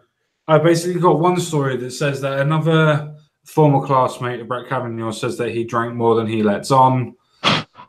Yeah, that's the literally the benefit of everything. So isn't that just everybody? Doesn't everybody drink more than they let on? Oh, it's better. He's trying to suggest that Kavanaugh didn't say that he drunk to. Kavanaugh said that he didn't drink to an excess to the point where he hasn't blacked out. Now we'll quickly go through the story. I'm not going to stop too much. I just want to read through it. But I just wanted to point out this is the levels that they're going to try and defame the man. Yeah, another former classmate, Brett Kavanaugh, says that he drank more than he lets on. Chad Ludington, who went to Yale with Kavanaugh, told New York Times he often saw Kavanaugh staggering from alcohol consumption. Again, that's not drinking until you pass out, is it? North Carolina. Everybody staggers when they're drunk. A lot of people do stagger when they're drunk. It's kind of the sign of being drunk. Yeah, it's like that doesn't mean you could be like only just past the point where you're not fit to drive, and that's kind of staggering territory. This is what I mean. It's just hearsay and character assassination. It's nothing of substance. Yep, no, I completely not agree, mate. I really do. And this is the thing. If they were saying this about her, I would be the same. My issue with her is that she's very visibly, to my mind, lying. Has set this up. There's documentary evidence that something's rotten in the state of Denmark. But if somebody was to come out and say, "Oh, well, she drank more than she said she did," I'd be like, "Well, that's kind of neither here nor there." Yeah, it doesn't really matter. But they're all trying to. The reason why they're going down this drunk look is they're trying to say that when he drinks, he becomes a mean drunk. But we'll get to that. North Carolina State University professor Chad Ludington has joined a handful of other former classmates of Brett Kavanaugh in contradicting the Supreme Court nominee's claims about his past drinking habits. Ludington told the New York Times in a statement Sunday that Kavanaugh played down the degree of frequency of his drinking to the Senate Judiciary Committee last week. He said he often saw Kavanaugh staggering from alcohol consumption. Again, fuck all. Absolutely fuck all. Well, there's another thing that the woman hasn't been clear about what year she's talking about, right? So I haven't drunk very much for the last 2 years, but before that I drank very heavily. Now, if we're talking 30 years from now, somebody's saying, "Did you drink during this period of time?" I'd be like, "No, not really." No, we didn't. Yeah, and then when the story changes that we're actually talking about 2 years before that, yes, my friends would be like, "Oh yeah, he was pissed all the time." Like, and I would be like, I wouldn't disagree because we've changed what year we're talking about. Yeah. But that's the thing. Even if it is a case of I didn't drink too much when I was at college. Oh well, I thought that you drunk every fucking weekend. Yeah, but my level of not drinking too much is not the same as what your drinking too much is. My drinking too much could be, I didn't go out at Freshers Weekend for the whole fucking week. But my mates did. Does that mean that they're drunken lard houses that are going to go off and beat women? No, it just means that they like alcohol. It's completely and utterly irrelevant what is going on with this story. There's no relevancy whatsoever. It's grasping at straws to try and make the man look like he's defaming himself. Pretty much. Kavanaugh has been accused of sexual misconduct, again, not rape, by 3 different women denied in his testimony that there was any possibility he ever drunk so much alcohol that he may have lapses in his memory. Can I also point out that, firstly, that's possible. I've been like absurdly drunk off of a stupid amount of alcohol, but not actually lost my memories or blacked out. So that is possible. And secondly, sexual misconduct isn't a thing. Sexual assault is a thing. Yeah. A sexual harassment is a thing. But sexual misconduct is like rudeness, like being a bit creepy. Those aren't crimes. They need to actually come up with something tangible and tell us so that we can convict him for it if he's done something. That's They the can't thing, just they say can't. misconduct.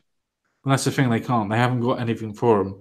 Well, that's the reason why when people say, "Oh, well, he's raped somebody," no, he's been said that he touched somebody's boob. He groped somebody, apparently.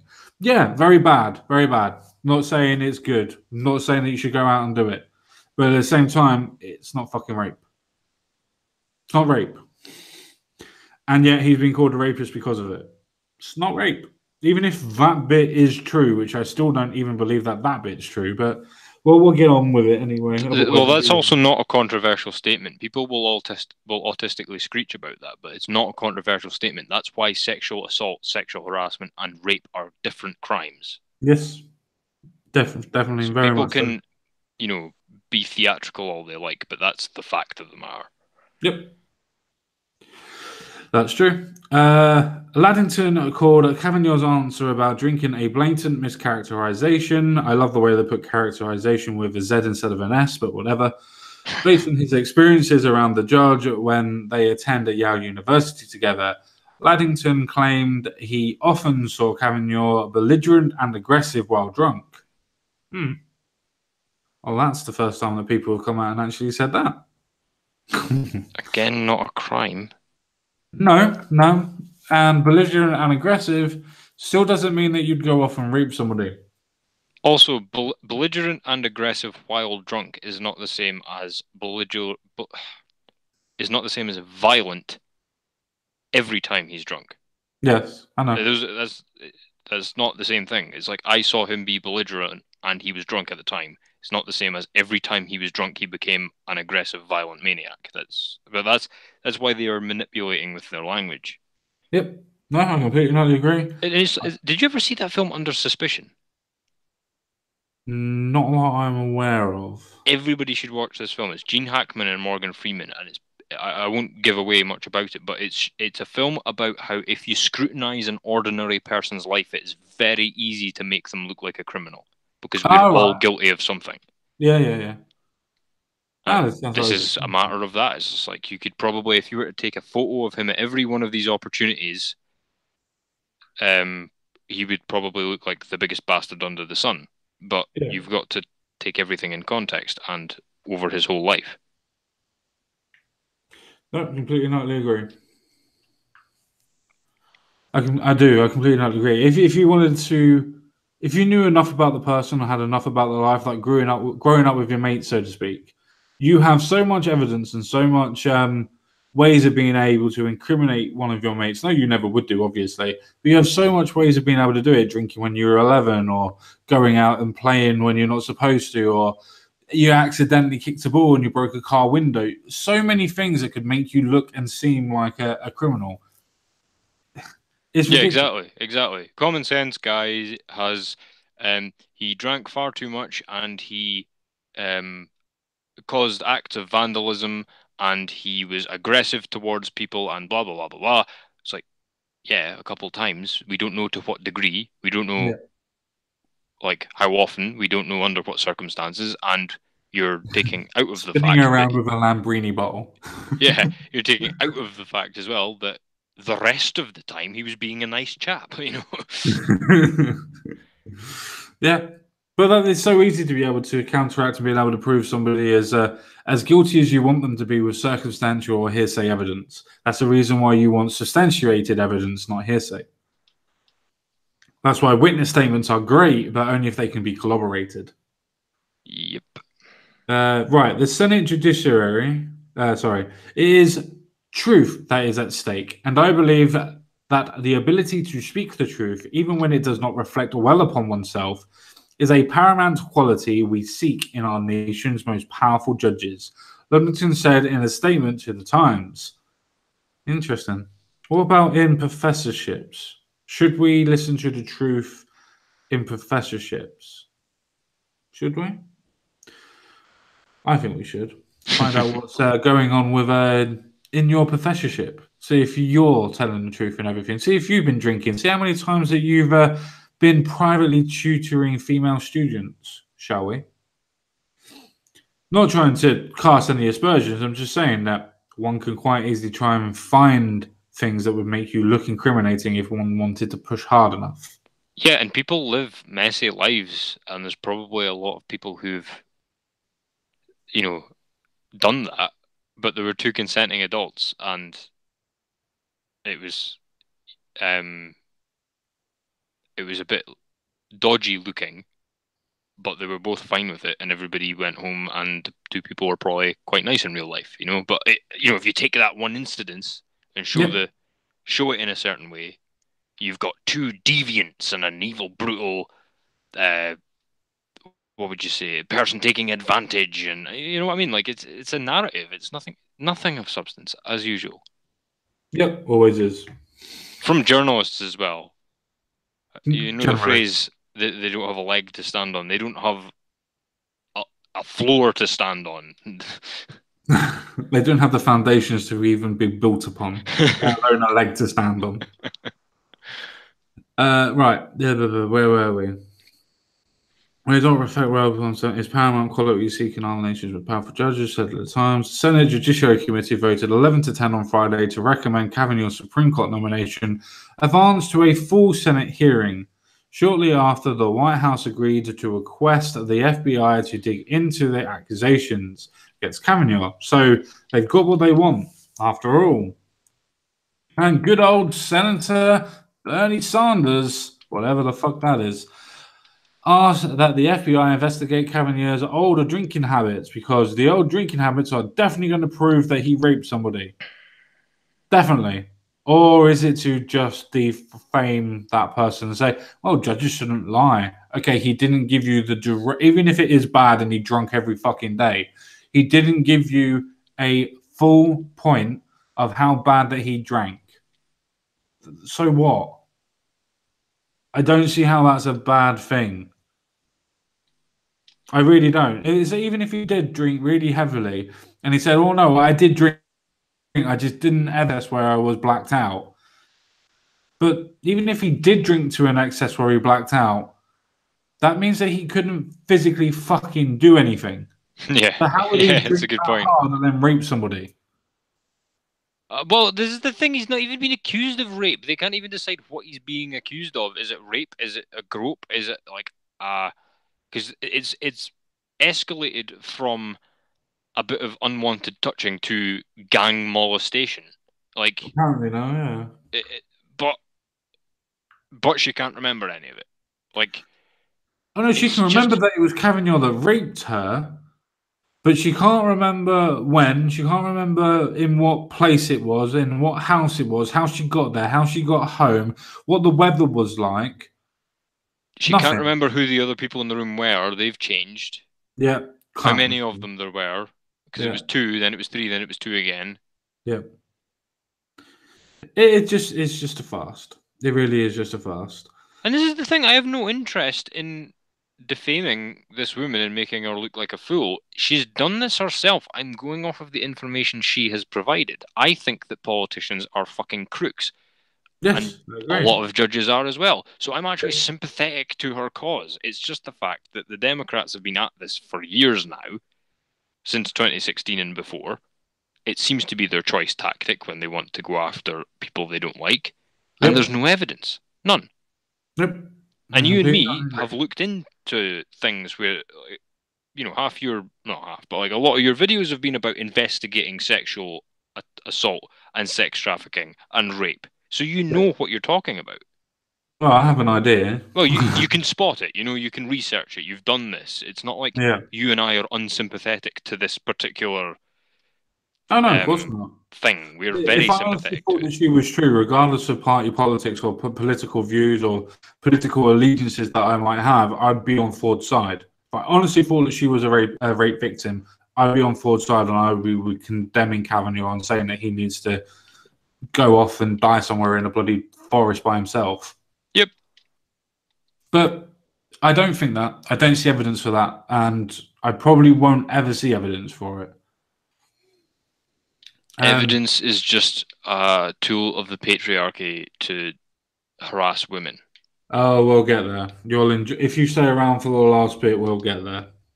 I think we'll need to move on quite quickly, I'm afraid, because I've got a thing I need to do. I just started a new writing project, and I've got to discuss it with my partner. So That's fine. All right, I'm going to get off of this bit then. So very, very quickly. Basically, they're trying to defame him by saying that he was drinking too heavily, and that's going to be a link to get him to be a rapist. Yes, we are going to do this. We are going to do this. As soon as I can actually work out. Stop. Let's do this from the beginning.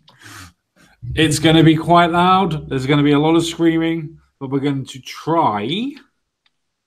We're going to try and actually find out what's going on and see if we can answer some of these questions. But these are the protesters that are outside protesting Kavanaugh, trying to say that he is a rapist, he is all of this and everything else like that. That's the pretext of what's going on here.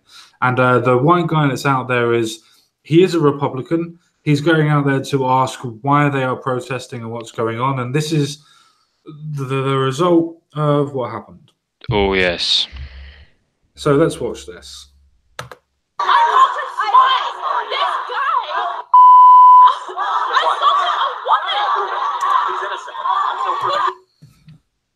So, first of all, yes, I am going to be doing this a lot.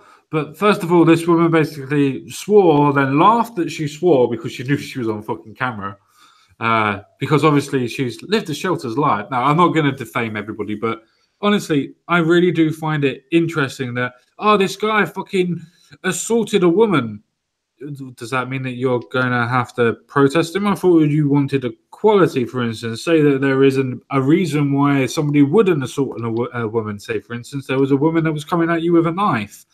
If I hit that woman, I would be assaulting that woman. I would be defending my life at the same time, but I would be assaulting that woman, and damn fucking straight I bloody would as well. Does that mean that I should be protested for assaulting a woman because it's a woman? Or do you mean that he sexually assaulted the woman, and that's where your outrage is? Anything to add at all, Crumple Point? Just my main take. I've seen this video, and it makes me extremely uncomfortable. And my take of it, aside from kind of what you've said, is she is far too fucking close to him. She's being extremely aggressive. He's mobbed, and this shows you the power dynamic. These people, if he was to do anything to push that woman back, to push her hand away, anything that would be acceptable if it was another man or even two women. Yep. Or even just like a drunk woman that wasn't, politically relevant. Yep. Nobody would think anything of it, right? But if he cannot raise a hand to defend himself in this situation. Nope. And I think he's quite brave for doing what he's doing, actually. I do as well. I don't know the man, but I wouldn't be in that situation. No, I wouldn't put myself in that situation either, simply because, as you quite rightly said, if you were to touch her on the shoulder, touch her hand, or literally try to push her away, regardless of her saying that you assaulted her, let's be honest, it wouldn't be assault. They would classify it as sexual assault. Touching, groping. They would try to make it as, the patriarchy is trying to molest me while talking to me. Let's be honest, that's exactly why they're trying to look to defame people. That's the reason why Kavanaugh's in fucking... Well, the thing I took from it, and this is perhaps conjecture, but I've seen things like this happen before, is she could attack him, because she's basically on the verge of it through this whole video. Yeah. And if he was to just push her back, or even just brush her hand away, she would probably start taking a swing for him, and nobody would care. Even on video, a court would have him go down for it, depending on what state they're in, obviously. But I agree. It's just really uncomfortable video. But yeah, carry on. I agree. The thing is I hate about feminism is they push for equality. So if they go into attacking a man, we've got to stand there because we're men. And then you have other men that are for feminism and everything else like that and for equality. And then they span off the point of, I will never hit a woman, and any man that hits a woman is not a man. It's like, you can't say never. Yes, nobody should hit a woman just for being a woman or just because they didn't make a fucking cake the right way or whatever. Nobody's saying that. But if a woman's coming out at you with a knife or a woman is even just trying to hit you, are you not allowed to defend yourself anymore? Sorry, stupid question. Feminism. Of course you're not. You're supposed to die. Anyway, let's get on to the video. What evidence do you have? What evidence do you have? I don't have to. I love this. This is literally religious dogma. So what evidence do you have to prove that he didn't do it? Wait, I don't have to prove a negative. Well, what's going on here? You can't just ask for evidence because I've asked you for evidence. You're the one making the assertion. Mm-hmm. And this is just to prove the paradigm that it is a religious dogma. It is a religious sect because they're coming out with the same rhetoric as religious people would to defend their ideological positions. And don't be fooled for a minute, people, into thinking that this lot would actually stand up with a sexual assault victim no matter who they were. This is out of political convenience. Yes, exactly. Exactly. There's so many conservative women that have come out against Democrats. For instance, how long did it take for bloody Bill Clinton? I know he wasn't technically a Democrat. He was technically a Republican. But how long did it take for Bill Clinton to bloody get sorted, get done? It had to wait until bloody, what was it, 8, 10 women had to come out and actually be factually proven to have been raped by it? No, it wasn't even that, actually. It was because of Monica Lewinsky. That was the actual reasons why everybody started looking into his actual past and the allegations coming up. All the women that were paid off by Hillary Clinton as well. And the fact is that she actually boasts about it by saying, yeah, I paid him off. I had to protect my husband. And that's somebody that you were going to have as fucking president of the United States of America. I think that's fucking more highly immorally correct or immorally incorrect than what somebody says about, I want to grab somebody by the pussy. I'm sorry to say. Anyway, let's carry on. Prove a negative. That's what makes our judicial system so So amazing. you're gonna let a sexual assaulter I'm sorry. She just looks like Miss Piggy really angry. It's not even an insult. She actually, that's just what it looks like. She looks like she's got bigger arms and a bigger chest than me, and she really looks like she's just about to go, oi, you, cunt, bang. Anyway, let's carry on, because I have nothing to add, because I didn't really hear everything that she said, so...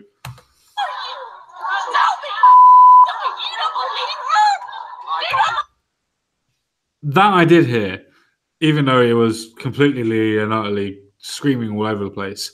It's not a case of not believing her, which I'm sure he'll go into anyway, but it's not a case of not believing her. It's a case of we've got to the point where she needs to prove her case. We've believed her up until this point. She's got to this point where she now needs to prove her case to send him down. She can't do that. This strikes me, particularly this video, as it's just the modern equivalent of a public execution. Yes. You know how... Well, the witch trials. The witch trials. Well, the witch trials is everybody's go-to, but I was thinking more a case of like people today are squeamish and go, "Oh my God, how all these people turning out to watch a hanging or a you know, whatever, some kind of execution in the town squares. Like, what a bunch of animals!" It's like, well, I agree, but don't think you're above it. Look at this protest. A lot of people I know would be in that crowd quite happily, reacting the way this person's reacting, watching somebody get the rope, and they wouldn't know what that person had done. They would just take the word for it because they don't care. They just want to see the execution and feel good about it. Yep. They've been part of everything that's happened, and they've been part of making sure the judicial system works, even though it doesn't and doesn't, especially at this point. Right, let's carry on. Believe women who are raped and assaulted? I believe something happened to her. I do not believe it was rectal. Why? Where do you get that idea from? So I... Wow. He said, just for people that didn't really get it, he said, I believe something that happened to her, but I don't believe it was Brett Kavanaugh. And then she's literally just burst a blood vessel by saying, right. So, you're just talking about your Republican talking points. Bullshit. What did That's rich. What did he say was bullshit, though? He believes something happened. He doesn't believe that it was Brett Kavanaugh. That's his own personal belief. The evidence proves that Brett Kavanaugh wasn't even in the same fucking room because he was out taking his fucking girlfriend out to the movies. That But, also does seem to be evidence. the general consensus that people think that some things happened to this woman, I but don't think anything's that happened to this it's woman. not been him that's the perpetrator, and I actually don't think anything's happened to this woman at all. But the actual general consensus that I see seems to be that, oh yeah, it was probably something's happened, but I don't think it was him. No, which is fine. Well, you got to say something, haven't you, to try and find common ground with these. I think nobody wants to believe somebody would lie so shamelessly about this, and that's where that comes from. Yeah, I suppose so. I suppose that it does, but I mean, you get it on the left when you try and say, "Well, she's lying." You go, "Well, why would she lie?" I don't know. 700 grand kind of would make me want to lie about certain stuff. People lie just to lie, though. This is the other thing. It's like I said this on a conversation with somebody the other day. It's like the idea that there's anything people wouldn't lie about just for the sake of lying is naive. Well, people have to remember that she's got 700 grand. That was of what was it, Friday when we did the last stream. She's had over 700k at that point in time. She's probably got more than what it was now. She's also got all of these deals that would be coming out, all the people that want to sell her story and everything else like that. She's then probably going to have a book that comes out at some point. She's also going to have a scholarship named after her because of this. For people that say that she's got nothing to gain, she's already gained probably over $1 million. Already gained a fact of always being remembered in a particular university through a scholarship. She's already got the notoriety of a historical hearing committee, Senate committee, that has been put towards a nominee of a judge that's never happened ever before. She's already put down notoriety of history, but yet people go, what's she doing it for? Infamy and being famous is what some people will do anything for, regardless of money. But the money's always nice. Right. Do you have anything to add to that at all? No, I'm going to have to go soon, I'm afraid. But no, nothing further to add other than yes, exactly. Right, I'll try and get through this a little bit better. Well, I can just jump off if you're wanting to keep going. So I believe something happened to her, but I also believe in the presumption of his innocence. 35 years, she did not run into social circles. We have to have an investigation. For 1 second, a changing narrative, zero witnesses. And he didn't even answer a question. He was blacked out. Tell me, open up that idea. I'm sorry. I know you wanted to get off, and I'm trying to get through as quick as possible. But she's just making an assertion on, he won't even answer questions. He's answered every single question that was put to him. He just wouldn't answer anything before. Why do we need an investigation? Like, that's hilarious. And she's going on about he could have blacked out. It's like, thus rendering him incapable of rape. Yes. Yeah. Look, logic. He could have fucking blacked out. What, and had her sit on his dick? Doesn't that mean that, no, females can't rape men? Because the actual definition of rape is that a penis or something has to actually penetrate the person for it to be considered rape. Legally, especially in America. But let's carry on. So besides that, what other evidence do you have that What the are you doing here? Get the out of here. I'm having a conversation because I believe in the presumption of innocence. Because that's why we need an FBI investigation then. he's already been through 6 FBI background checks. Has he not been through 6 FBI background checks? Mark Judge has a sworn affidavit. Ashley, No, he doesn't. He does not have a sworn affidavit.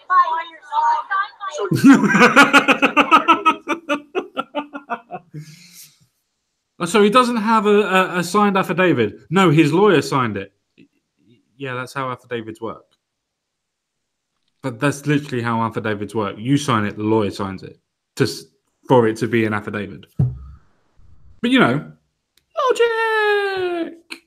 Doesn't need to It's be. just, it's they're not conscious. You know, this is like watching a program run. It's not. There's not a person there. They're just Autopiloting. yeah. It's like demonic possession. You're not actually speaking to the person. You're just speaking to something that happens to be occupying that body at the time. Yeah. I just absolutely love the fact that he's very calm. He's not physically attacking anybody. He's not emotively attacking anybody, and he's not verbally attacking anybody. He's actually a very meek demeanor. And yeah, I probably would be as well. I'm not trying to say that he's a weak man or anything. He's a lot fucking braver than I am. But you can't say that he's being aggressive to these women. And yes, it is mainly the women that are the ones that are coming out, because God forbid if a man tried to speak for a woman rape victim, or even God forbid a man tried to speak for himself because he was a rape victim. Right, let's carry on. Not unless you have anything to add. No, just shaking my head. He's guilty.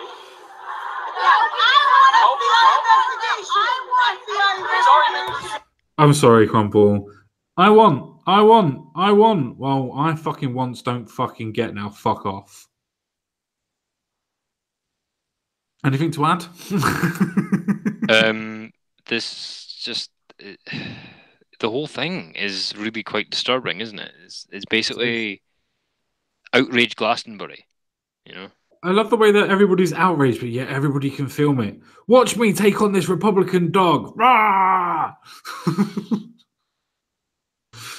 I just find that absolutely amazing. I don't understand any of this. Like, how do you end up in a park on a nice sunny day, raging at some random dude in a suit, making an absolute fool of yourself, yelling at the top of your lungs over hypotheticals in a court case that is extremely dubious over two people you wouldn't have heard of 5 weeks ago. Let's not give it credence. It's not a court case.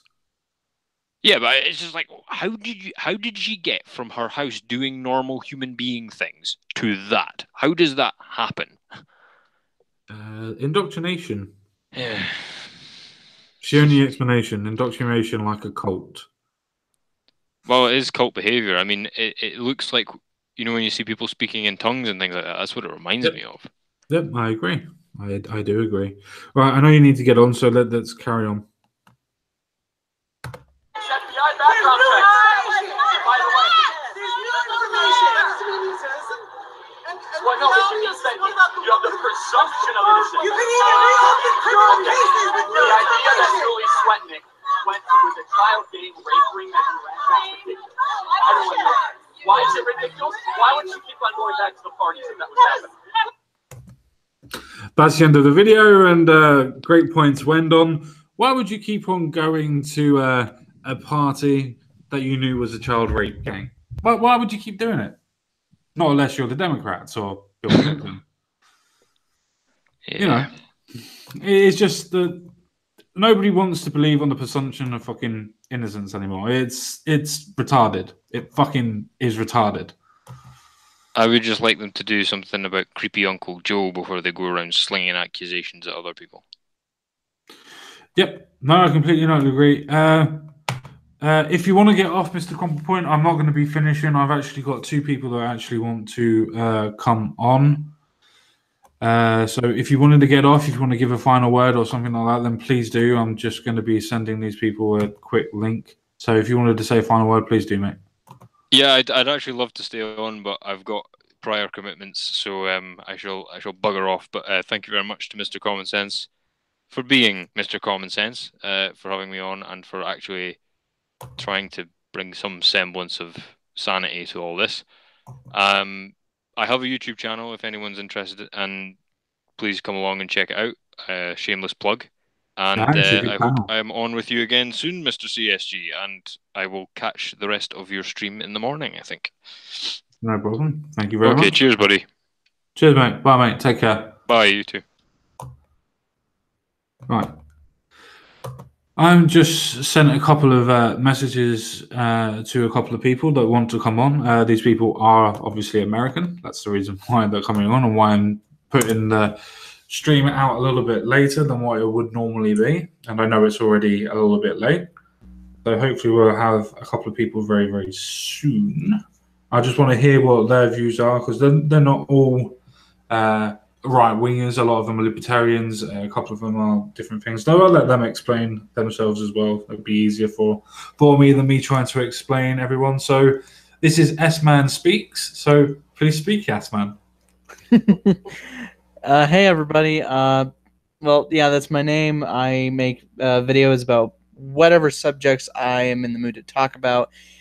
This has been something a lot of people have been talking about for weeks, actually, since a couple months ago, Justice Anthony Kennedy retired, and then Donald Trump nominated Kavanaugh to the Supreme Court, and it's been a disaster.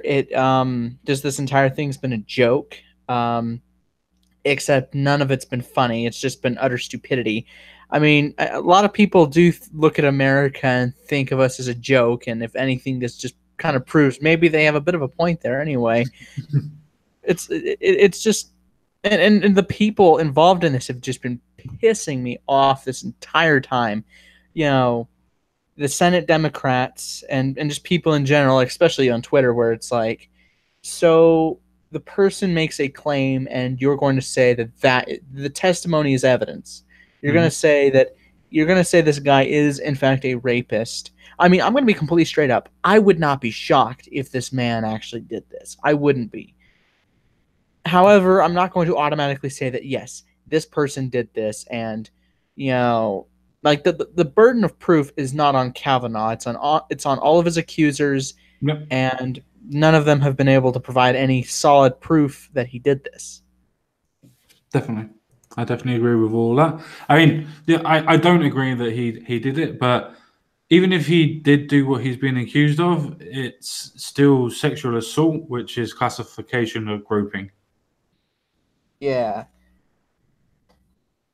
So, yeah. Yeah. But the thing is, it's like I meant to like the live stream. I realized as soon as I put it, I realized it's like, wait, no, you're already in it. You don't. It's fine. I worked it out. I'm doing it. Yeah, but There you go. yeah, thanks. But you know, it's like if you know, I want an investigation because I think that, you know, the Senate Republicans should want it too, because if they got nothing to hide, then an investigation shouldn't be anything to complain about. And the reason I'm so staunchly in favor of due process is, you know, and especially I think everybody should, because if they think that, you know, Kavanaugh is guilty, they should say, you know, hey, you know, we believe these women are telling the truth, and logically concluding from that, they should be all in favor of making sure that they have all the information they possibly could have, and finding out if Kavanaugh did this. Because, and I've said this repeatedly, if they could prove Kavanaugh did anything he's been accused of, and you know, if they could do that, oh yeah, I'd be strongly in favor of saying, okay, we need to stop this hearing, we need to stop the process, we need to get a new nominee, we need to have this man arrested. And here's the thing also people don't really touch up upon. Kavanaugh and Ford have testified under oath. One of them, they both cannot be telling the truth. One of them has had to have lied, whether it be Ford or Kavanaugh. So one of them is guilty of perjury. The only problem is who. Kavanaugh has made misleading statements on things like a triangles devil and stuff that the American public is now starting to learn more about, because he said it was some drinking game when it's in fact a threesome between two men and a woman. Yeah. And it was kind of hilarious just seeing people react like, you know, to me it's like I just think the guy was, I don't know, I just think he was talking out of his ass. I don't think he actually knew what he was talking about on that front. When I first heard of the term Devil's Triangle, I didn't even know what the hell that meant. I thought it was a drinking game too. And I had a decent idea. Yeah, then someone in a live stream I did yesterday debating this, someone's like, hey, this is actually what it means. And I'm thinking, oh. Yeah. Well, you do know what boofing means as well, don't you? Isn't it some, let me think. I saw something about it yesterday. Isn't it like where someone actually ingests alcohol without No. having to drink. Oh, damn. That's something Nothing to do else. with alcohol. Nothing to do with alcohol. Oh, It's to do with forms of amphetamines or that type of stuff. And you stick it up your arse so it can melt the membrane of the drug so it can get into your bloodstream 10 times quicker than what it would do, so you can get an instant high. Oof. Yeah. I don't think. I mean, I'm probably never going to touch drugs as an adult, but just. By the way, people that are looking at me while I'm smiling because I realised that my camera's on. The reason why I know that is because Jeff Holiday posted about it in a tweet, not because I personally know about it. So fuck you guys. Fuck you guys. Yeah, because and I'm going to be completely honest. If someone was to ask me, should Kavanaugh, let's say these accusations are false, if I was a senator, I would vote against his confirmation because I don't like the indecisive answers he's given. For instance, on the issue of Roe v. Wade and other abortion rights, he's not been very specific. Just saying it's the law of the land, huh?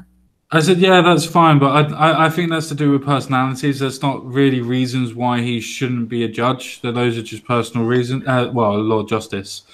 Shouldn't be the reasons why you stop him. He's been appointed by the President of the United States at that point in time, so to speak. He should be See, I do agree with you that there should be an investigation. But yeah. I think that the investigation itself shouldn't be time limited. But it should be a point of trying to investigate. But as soon as that investigation is over, regardless of who is in power, regardless of who's taken over as Democrat leader or Republican leader or so on and so forth, as soon as that investigation is over, and if he is found innocent, he should be appointed as a Supreme Court of Justice again. And if he is found guilty, then he should obviously have proper stringent laws passed against him, as he would do. So he would have to go to prison. Yeah. I mean, I'm just stating, if he's innocent, which I would. It's hard to tell at this point because it's like, I'm not going to say Dr. Ford or any of the accusers are lying, but it doesn't make them look good when they waited so long to say anything. Yeah, I think it doesn't make them look good as well when they call forward 4 witnesses and all 4 witnesses basically say, no, we weren't there and we didn't even know him. That kind of destroys credibility as well. Oh, yeah, definitely.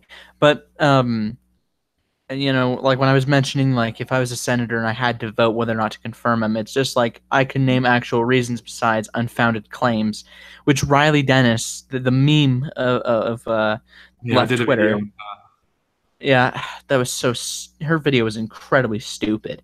Yeah. Just because, if I was to accuse, everybody, if I accused Riley Dennis of hitting me or doing something against me, should that cost her? And I don't even have to prove it. Should y'all just believe me? Could y'all put in the chat hashtag I believe S-Man? I'd appreciate that. Well, I would first have to say you have to remember that he's a male first, so that might hinder his believability. Oh Lord! But also, yeah. I've seen various people. Who talk about the whole Kavanaugh thing, and they're they'll name principled reasons as to why they wouldn't approve of him being on the court.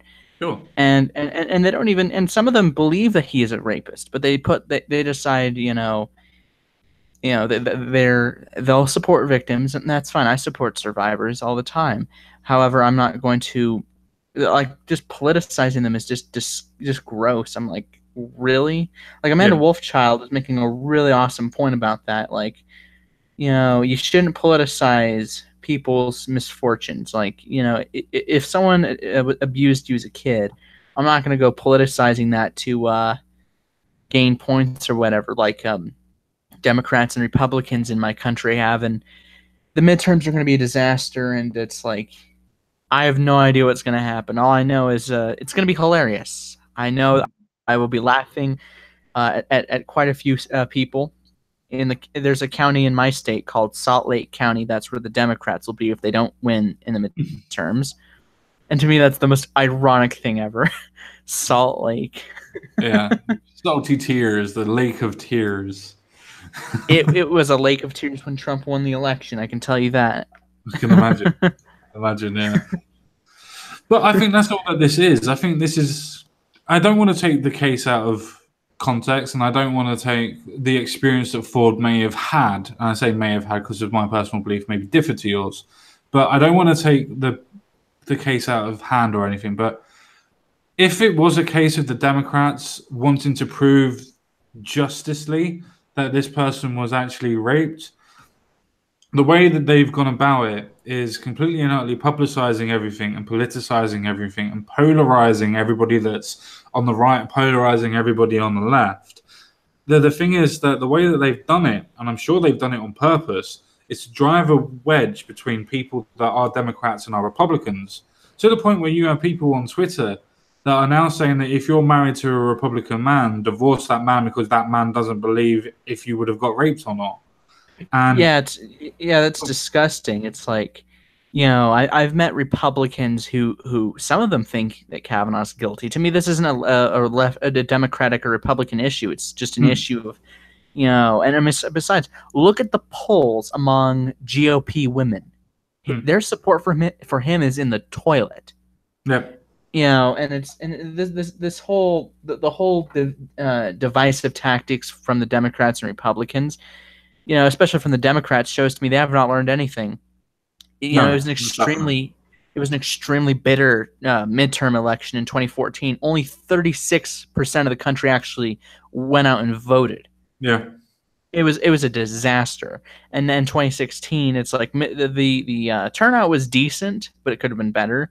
And it was extremely bitter and divisive, and people are going to think, wow, you guys are just squabbling over a Supreme Court nominee while, the economy is not doing too hot. We got actual issues we have to live with every single day. And, I think that was the main reasons why people actually, voted for Donald Trump, and especially in the Rust Belt. They saw Hillary Clinton just talking about, identity politics, and they didn't care. They're like, we have, I think a lot of people in the Rust Belt would have remembered certain cases that she took up, especially with a young 13-year-old lass, where she was the defendant. Oh, sorry, not the defendant. She was the defense attorney for a 37, 38-year-old trucker, which she used as the defense of, well, she wanted to be raped. Oh, God. But that's Hillary Clinton. As soon as you start looking into certain things with her, I think that's the reason why she lost. She really rid on the idea of being a woman and the first woman prime minister. Sorry, the first woman president, simply because she knew that it would work on both sides, both the Democrats and the Republicans. Because let's be honest, most people want to see themselves in their leadership. Yeah. For instance, if you look at demographics, when Obama was first elected, over 95% of black people in America actually voted for him in 2008, which is a pretty decisive victory for a demographic. Yeah, and I can understand some excitement where some people will be like, oh, this is cool, we might actually elect a female president. I get that. That's understandable. It's fine. But if that's what you're really campaigning on, that's unexciting, and it doesn't address really any of the problems that people face in America today.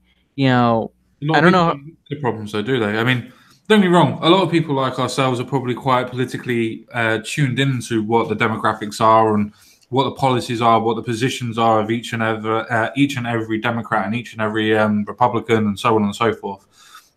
Most people just have one issue that they want to see. And if you touch on that one issue, you've got their vote. It doesn't matter about anything else you do because you've got that one issue that really speaks to them. Yeah, and I don't know. I don't know what it is. I just don't like single issue voters. I have a family of mixed politics. Some people in my family are pretty staunch conservative Republicans, and then there's liberal and progressive Democrats. And I'm like the only libertarian in the family. I'm not against the idea of voting for either of the two, depending on if I can agree with them the most. It's interesting, when people vote straight ticket. It's like that to me. It's like you're going to eventually vote for someone who might have the worst policies ever, and might lead the economy into the trash can, like George W. Bush, and things like that. I don't know how often you vote I mean, I don't know how often there are prime minister elections in your country. I'm not. Supposedly every 4 years. Supposedly every 4 years. Our system is quite similar to yours. We have a general election, which is a prime minister election, which is every 4 years. We have local elections every 2 years, as in like Yeah. state, county sort of level. Yeah. Yeah.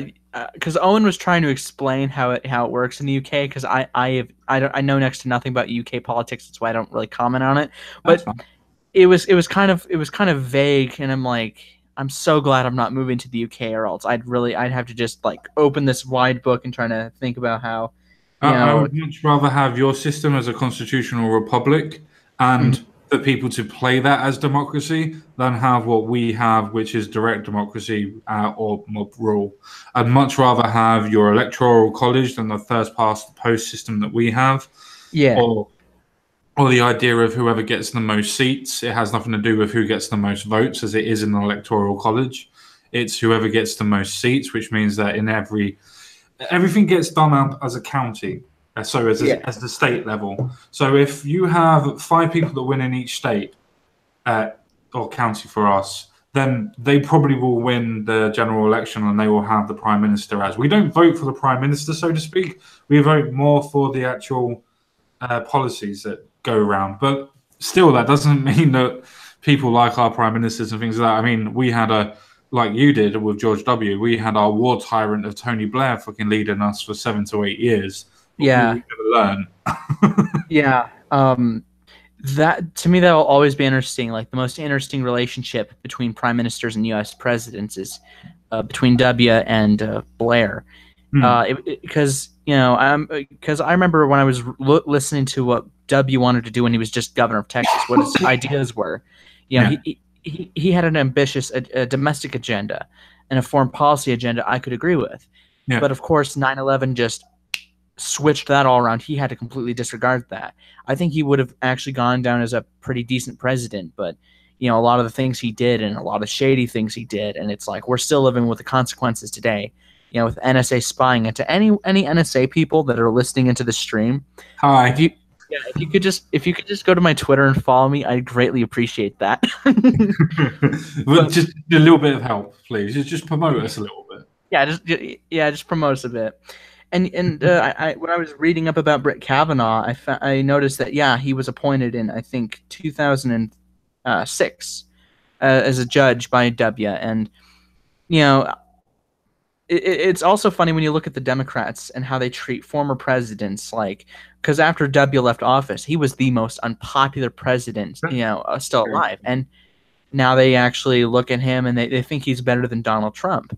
And it's like, I mean, it's like, this is such weird, like, just because Donald Trump is in office, that helps W's legacy. Like, the worst president I've ever come across was James Buchanan. Donald Trump has not caused half the country to leave the Union. He's not caused the economy to go into the trash like W. Wars, he did do some drone strikes within a very short time of assuming the presidency. He's done some pretty unethical things, and same with Obama. He's bailing out the farmers. It's like he is just W is just as bad as Donald Trump, although George W. Bush at least had the temperament not to, Twitter didn't even exist until, pretty late into his presidency. And even if he had a Twitter then, he at least had the temperament not to use it like Donald Trump.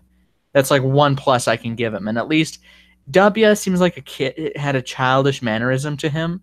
So does Trump, but at least the childish. I think W played on it. A lot of people would classify W as not as an intelligent person. I would just like to point out that he knew how to win the Senate.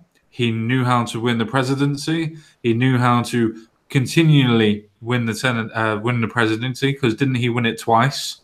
He won the presidency twice, although he lost the popular vote the first time, which is, I mean, I honestly didn't care. I mean, it's pretty close. It's not like he lost by several million votes like Trump did.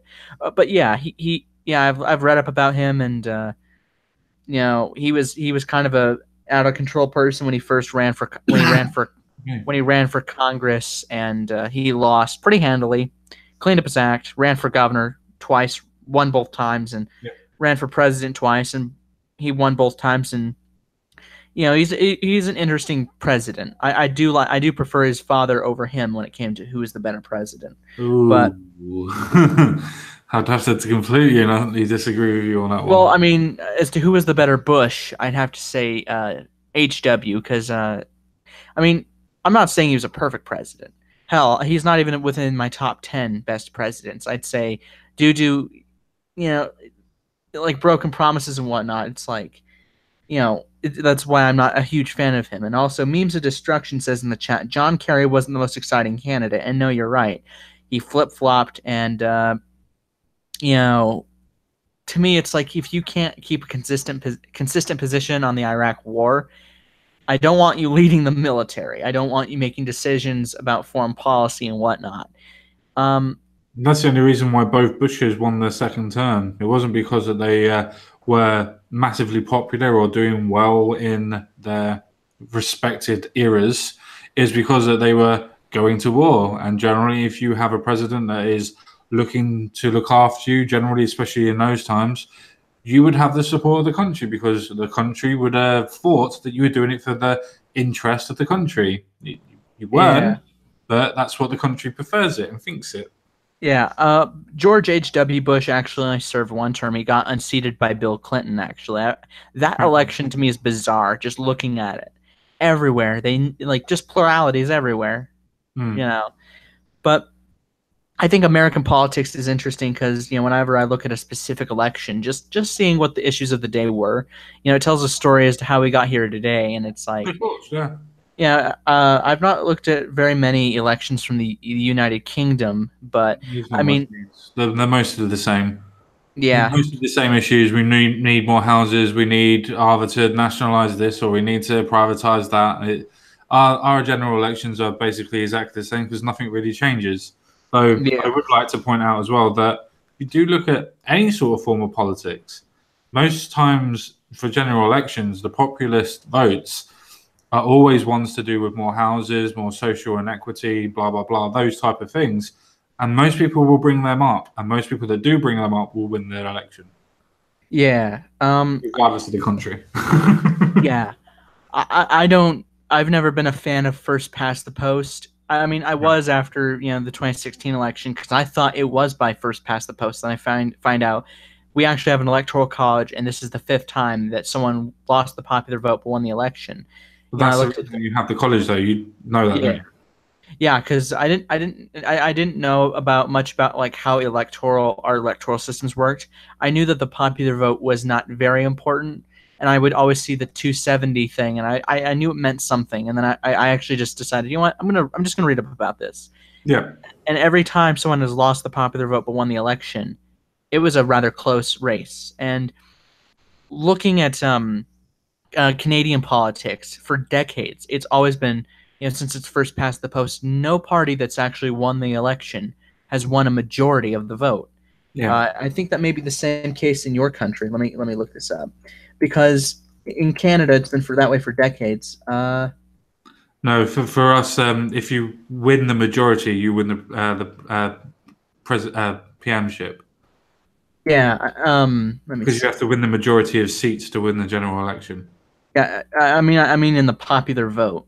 But yeah, for seats it would be the majority. But as for the popular vote for how many votes your party got from the people, trying to find the last time you guys won, any party won over 50%, because that won't happen. That would never happen.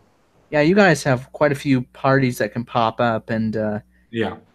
I mean, UK politics seem fascinating because your guys' country is dogged on by the anti-SJW skeptic YouTubers. And I thought it was kind of funny because it's like you guys, well, I wouldn't say you guys, but it's just like how interesting how everyone does dog on the UK, but people do dog on the United States. Holy hell, I'm going back to the 70s and no one's got a majority of the vote for a while. Even Margaret Thatcher, just under 50%. And yeah. What do you think of Margaret Thatcher? Because there's people that do like her and those who don't. Me myself, I actually generally quite like her. I don't think that what she done for everything was good. I don't think the Falklands War was needed. I think the only reason why we went to the Falklands War was to make sure that we kept the island of Falkland so we could keep a hold of the oil that was down there. It was nothing to do with territory. It was nothing to do with the idea of bringing British people back or making sure they stay British or whatever.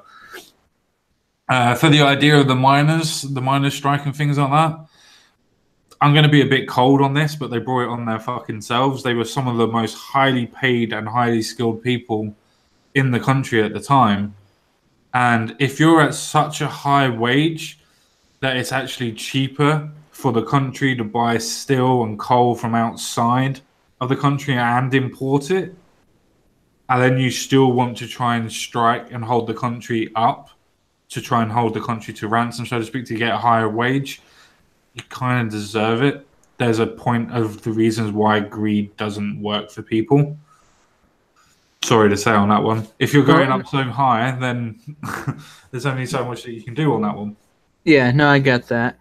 All right, so I'm just looking at these elections. So the last time any party won a majority of the popular vote from the people was in 1931, and ever since it's been a real struggle. But yeah, That's why Conservatives at that point, 1931, or was it the Liberal Democrats?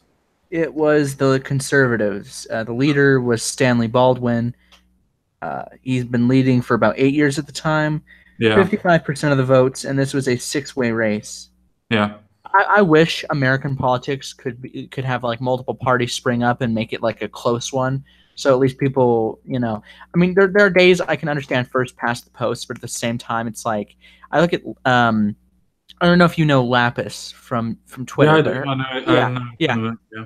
Yeah, because she was pointing this out to me, and less than 40%, Justin Trudeau's party only won 39% of the vote, and they get to dictate the fate of the country.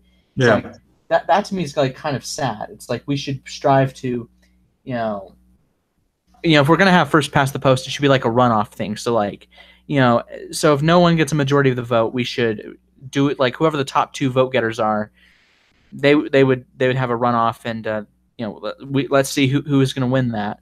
If you're interested in politics and what you've just described, have a look at French politics. Okay. French politics is basically lots and lots of parties that have a round one vote.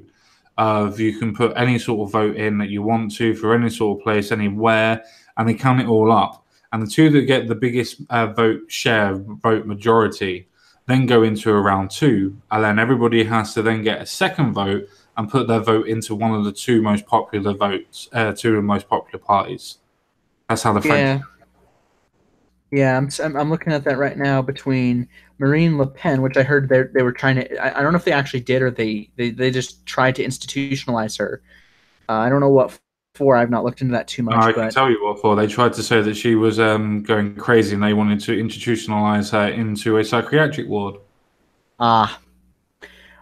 So the second round, Emmanuel Macron, the current French president, he defeated her pretty handily with over 66% of the vote to her 34%. Yep. That's a pretty lopsided majority. I think that if we're going to have a direct popular vote thing, it should be like that, Well, that's why a lot of people like the French, because you have to remember the French is not a democracy; it's also a republic. Yours is obviously a constitutional republic. Theirs is just a republic. So they have very, very similar aspects to you, but your constitution is what dictates what the republic has to do, where the republic is what dictates what they can do. Yeah. I like your system better. I like the first one. I like the electoral college. I like the whole idea of that. It doesn't give big cities and big provinces power over the little people. It's not direct democracy, because direct democracy is just basically the sheep voting for the wolves to kill them, as Locke would explain, so to speak. Yes, Sargon, you do read Locke. Yeah, and I mean, I find specific elections fascinating because sometimes it's a huge win or it's a very close one, and I do think that in terms of whenever I look at elections and especially the most recent one. It tells us the attitudes of people. A lot of people thought Hillary Clinton would win the Rust Belt. She really needed the Rust Belt. and she completely lost. And I mean, it was not like a lopsided. I mean, it was a hard fought contest in the Rust Belt. And I think that should teach people a lesson that, let's not try and make history all the time. Let's find a candidate who has the best policies, whoever wins the primary and gets the nomination, and have them campaign on, giving like be plain spoken, but at least be just succinct in what your ideas are and be able to answer the questions. And the amount of negative campaigning, it's like that to me, it's like if you're trying to explain why your opponent's policies are not going to work, that's fine. If you're proving that they cannot have an anchor on anything, that's fine too. But I think at some point it does get a little like tiresome with like all those attack ads. I do get politics can be cutthroat, but at some point it does get a little malicious. I have to agree that your American style of politicking is very interesting in the idea of almost slanderous mudslinging that goes on between people, between two candidates, or even between candidates that are in the same party, for instance. The way that Hillary Clinton went at Bernie Sanders and then forced Bernie Sanders to be able to support him. Now, don't get me wrong, I think Bernie Sanders is an absolute fucking idiot. But the way that Hillary Clinton actually treated him afterwards is just ridiculous. Absolutely ridiculous. They're supposed to be people that are in the same fucking party, and they're almost killing each other. Mm-hmm. That I find very, very interesting. Very, very interesting. Yeah. I remember when Ted Cruz was debating Beto O'Rourke, they mentioned that. He was like, this man, Donald Trump literally said your father killed John F. Kennedy and was the Zodiac killer. He attacked your wife personally, and you're pretty loyal to him as a senator. And while I understand you cannot, you're gonna have to let that go to an extent. It's like, and he wasn't saying that to mock him. He's like, how you want to deal with that is your business. I'm just saying, you're unusually loyal to the president. Yeah. And it's just like, American politics is a total dumpster fire. Like, I understand wholeheartedly, everyone wants to win. Yeah. I do think, though, that when you look at the two-party system in America, I think if there was a third party, it'd keep everyone fresh and make them stay principled. Especially when free. I think there should be a lot more than free. I think there should be the forms of libertarian parties, a couple of others that are in the middle. I think a lot more people should vote for the Greens that are out there. I think a lot more people should actually have a look at the Libertarian Party. Apart from actually have paedophiles and fucking actual people that are willing to rape children in them. They should get rid of them first. Of course. I found there's actually 39 political parties in the United States. I think if you do count the GOP and the Democrats. Yeah. So it's like, that'd be so bizarre if they had equal ballot access and ability to have a debate. I mean, it'd be a long debate, and you'd have to really, really think about how you'd handle 39 candidates at the podium. But I think it could be manageable, and I mean, although with the Electoral College, it would be extremely split. I think that no one would get a majority, and only the top 3 electoral vote getters are considered for president in the House of Representatives, and in the Senate. Yeah. Wouldn't that be a better thing? That means the Republicans wouldn't be fighting the Democrats all the time of who's got power of the Senate, who's got power of this.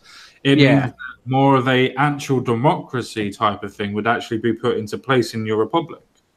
Yeah, and as for the Senate, only the top 2 electoral vote getters will be considered in the contingent election, which only one time have we had a contingent election in the Senate, and that was over 150 plus years ago.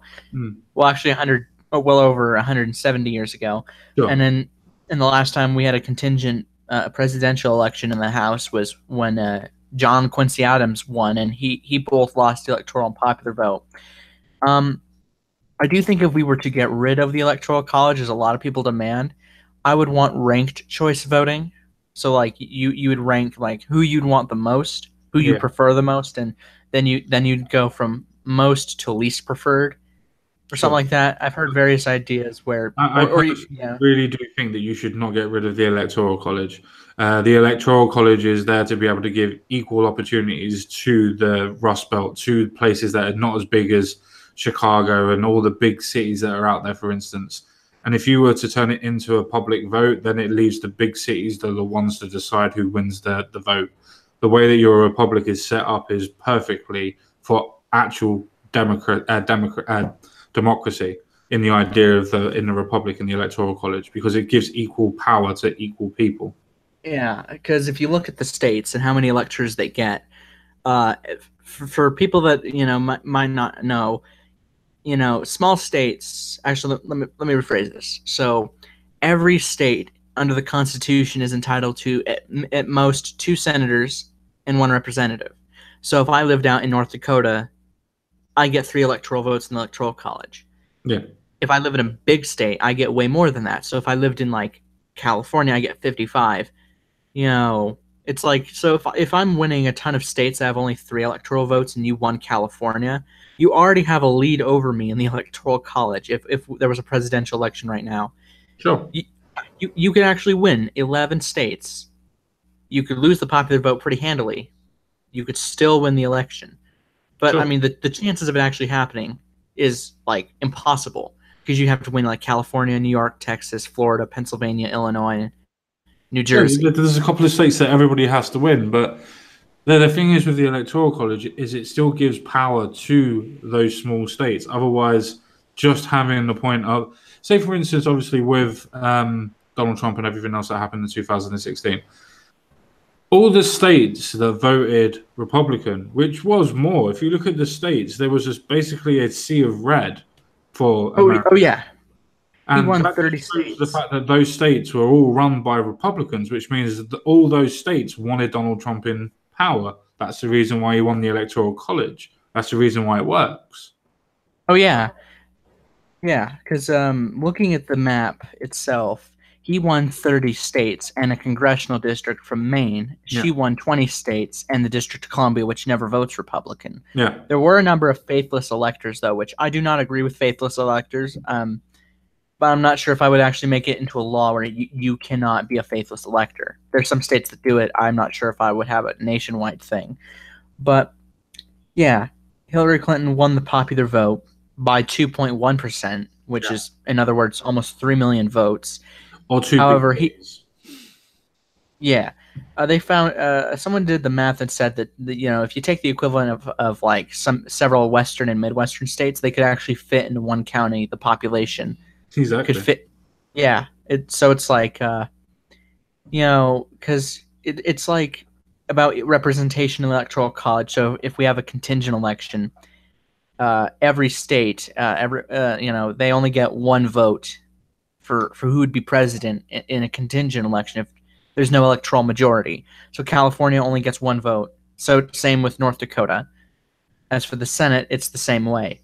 And I think that when we look at those type of things in terms of like majoritarian or plurality type of voting systems, that it is extremely flawed. That, I mean, it's nice to have major candidates show up, but I do think it is kind of like, you don't even have to get a majority of the people to say, I want this person for public office to govern over all of us. Yeah. And it's like if we did do runoffs, if we did a direct popular vote, we did a runoff, I'm pretty sure more people would be incentivized to vote. Or if we could, improve the electoral system, like, dealing with people who, I'm completely fine with giving nonviolent criminals the ability to vote, because I don't see any harm in them voting. I don't imagine, like, while they're in prison. I think that they should get the right back once they leave prison. I'm pretty sure if we gave them the ability while in prison, I'm pretty sure politicians would be visiting prisons all the time. Well, it depends. It really does depend. Even the state penitentiaries are not going to be enough to be able to swing cities that are in those states, for instance. They wouldn't be enough to be able to do that. But you do realize that your America has the best form of separating and giving power to the actual people. Rather than one person equals 1 vote, it then actually increases the idea of statehood. As in, if you have the states votes for this way, and that gives power to the actual whoever wins it, Democrat or Republican, and it adds to the points. The Electoral College is the best way of being able to vote, especially for your area of how massive the United States is. For instance, California could quite easily be, I think it's something around about 10% of the whole of the United States live in California, something stupid. Yeah, it's a very narrow plurality of Americans live in California, and it's a disaster over there. But nonetheless, yeah. But they always vote Democrat, or most of the time, always vote Democrat, which means that all of those votes, 10% of your whole vote, which is three something million, then those are always going to be voting Democrats, so to speak. And then you have places like Chicago. Then you have other places like Washington, and you have other big cities that are very massive. San Francisco, for instance, massive cities that always vote Democrat, or nigh on most of the time. And all of those add up. And then you've got all the little Rust Belts, as you said before, that cannot compete with those numbers. That's why the Electoral College works so well for your particular set of United States.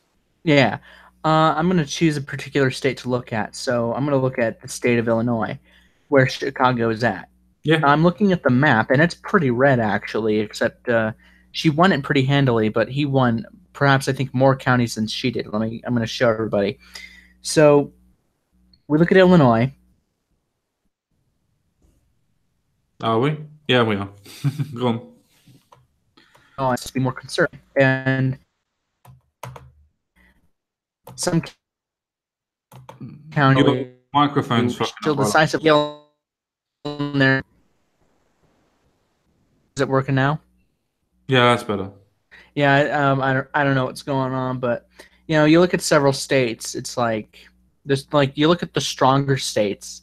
Like the more sparsely populated states. Donald Trump did pretty well in.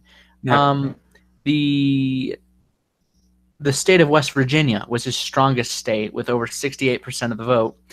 Hillary Clinton's strongest state was Hawaii with 62% of the vote. Some of these places, they vote straight ticket every year. And some states, are swing states. They considered some Rust Belt states swing states, yet they hadn't flipped in a while, but Ohio does. And they rarely ever get it wrong as to who's going to win the election. Or if you carry Ohio, you have a pretty good chance of getting elected president. And with the a lot of ever since the election, it's like people talk about gerrymandering and electoral college, and I think the way to get the turnout to improve is not through compulsory voting. I get the intent behind it, but I do think it does create more problems than it'll solve. No, I'm just saying that I honestly do think that you guys in America have the best idea for politics, for the idea of a constitutional republic. I think if everybody was under your ideas of democracy, so to speak, I know it's not a democracy, but under your ideas of it, I think we'd all be better off. I don't think corruption would be such a point, especially in places like Europe, where it's quite easy to spoil ballots. It's quite easy to be able to falsify ballots and things like that. And yeah, I know that it can be the same in America as well, but the Electoral College is such a safeguard for anybody. It doesn't matter who wins under the Electoral College or not. It's such a safeguard for actual democracy and realizing that some counties are different, some states are different, and I think that's the best form of democracy, because it actually gives equal opportunity and equal power to every state, because every state's not the same, obviously. Yeah, and you look at voting systems like whether you punch a ballot or you just you could send it through the mail. I think it'd be better to have all voting systems in the United States be done the same way, whether it's through punching a ballot or you just go to a computer at whatever polling place. I don't really like the idea of sending it through the mail. That sounds like it'd take a bit to get them all in, but I'd say that it would be important to just do it through one consistent system throughout the country. We had a problem with that under the 2000 election when it was Al Gore versus George W. Bush, and it's like that election to me will be forever fascinating because two men were running. One wins, although it will forever be kind of shady in Florida, and that was the tipping point. Whoever would have won Florida would have become president. And I've always wondered if Al Gore would have been elected. I wonder how that would have turned out. I'm not sure anyone could have predicted the economy tanking. I mean, I wouldn't be surprised. Bill Clinton did repeal Glass-Steagall. Nonetheless, I mean, I'm not a huge regulations guy. I don't mind it. I just, you should look at the track record of the regulation and, what change has been made, and if it does more good than harm, then I see no problem keeping it. Sure. But the fascinating part is when I look at the state politics of my state of Utah. It is one of the most Republican states in the country. If you're a Democrat, you have pretty much no chance. The interesting part is it used to be a swing state or somewhat Democratic in the early days, and then as time went on, it got more and more conservative, more and more Republican. If you're a Republican in Utah, you're going to win big. I actually was involved in a political campaign 4 years ago. The guy I was campaigning for only got 30% of the vote for councilman. It's a pretty lopsided election. Yeah. I don't know what political party, if any of you, that you're a part of in your country. Are you like? I was part of UKIP. Well, I'm still part of UKIP. I was actually going to run as a councillor. So, what would it be for you? Sort of like a city council type of thing for yourselves. I've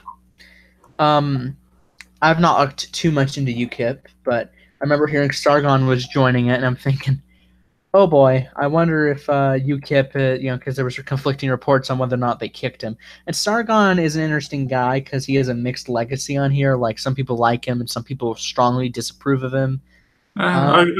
I kind of like him, but at the same time, I think he's a bit hypocritical at this moment in time. But I have my critiques of him, but I still think he's trying to do the best for what he thinks is the best. All right, so I'm looking at the ideologies of UKIP. Hard Euroscepticism, right-wing populism, economic liberalism, and British nationalism. It's characterized as right-wing. Because I'm just looking at the platform itself. Yeah, but is that UKIP's platform, or is that how somebody is describing it? Because they're not right-wing for a start; they're libertarian. I'm just looking at the platform. Like I just Wikipedia'd that. That's at least from what I'm getting. But yeah, populism. In all honesty, I don't mind populism. I don't see it as an insult. I just think that it is important to point out corporate hacks and pointing out that we matter more than corporations do, and if someone's getting backed by corporations, they're probably selling their morals out too, so they're probably not going to be the best person to have lead us, whether it be in the Senate, the House, governor, or president. And Hillary Clinton, she stood in stark contrast to Bernie Sanders, and once upon a time I did like Bernie Sanders. But as time went on, I started to kind of drift more to the right, and I just started to find way too many points of disagreement with the Democrats, and especially people like Bernie Sanders. And I just could not agree with some of the policy decisions he wanted. I just could no longer agree with the Democrats after the 2016 election, and I started to get too many ideological differences from them. Sure. Yeah, but yeah, and. It mentions that Thatcherism is kind of a thing in UKIP. I mean, to be completely honest, that doesn't necessarily make a party bad if they do like a certain leader.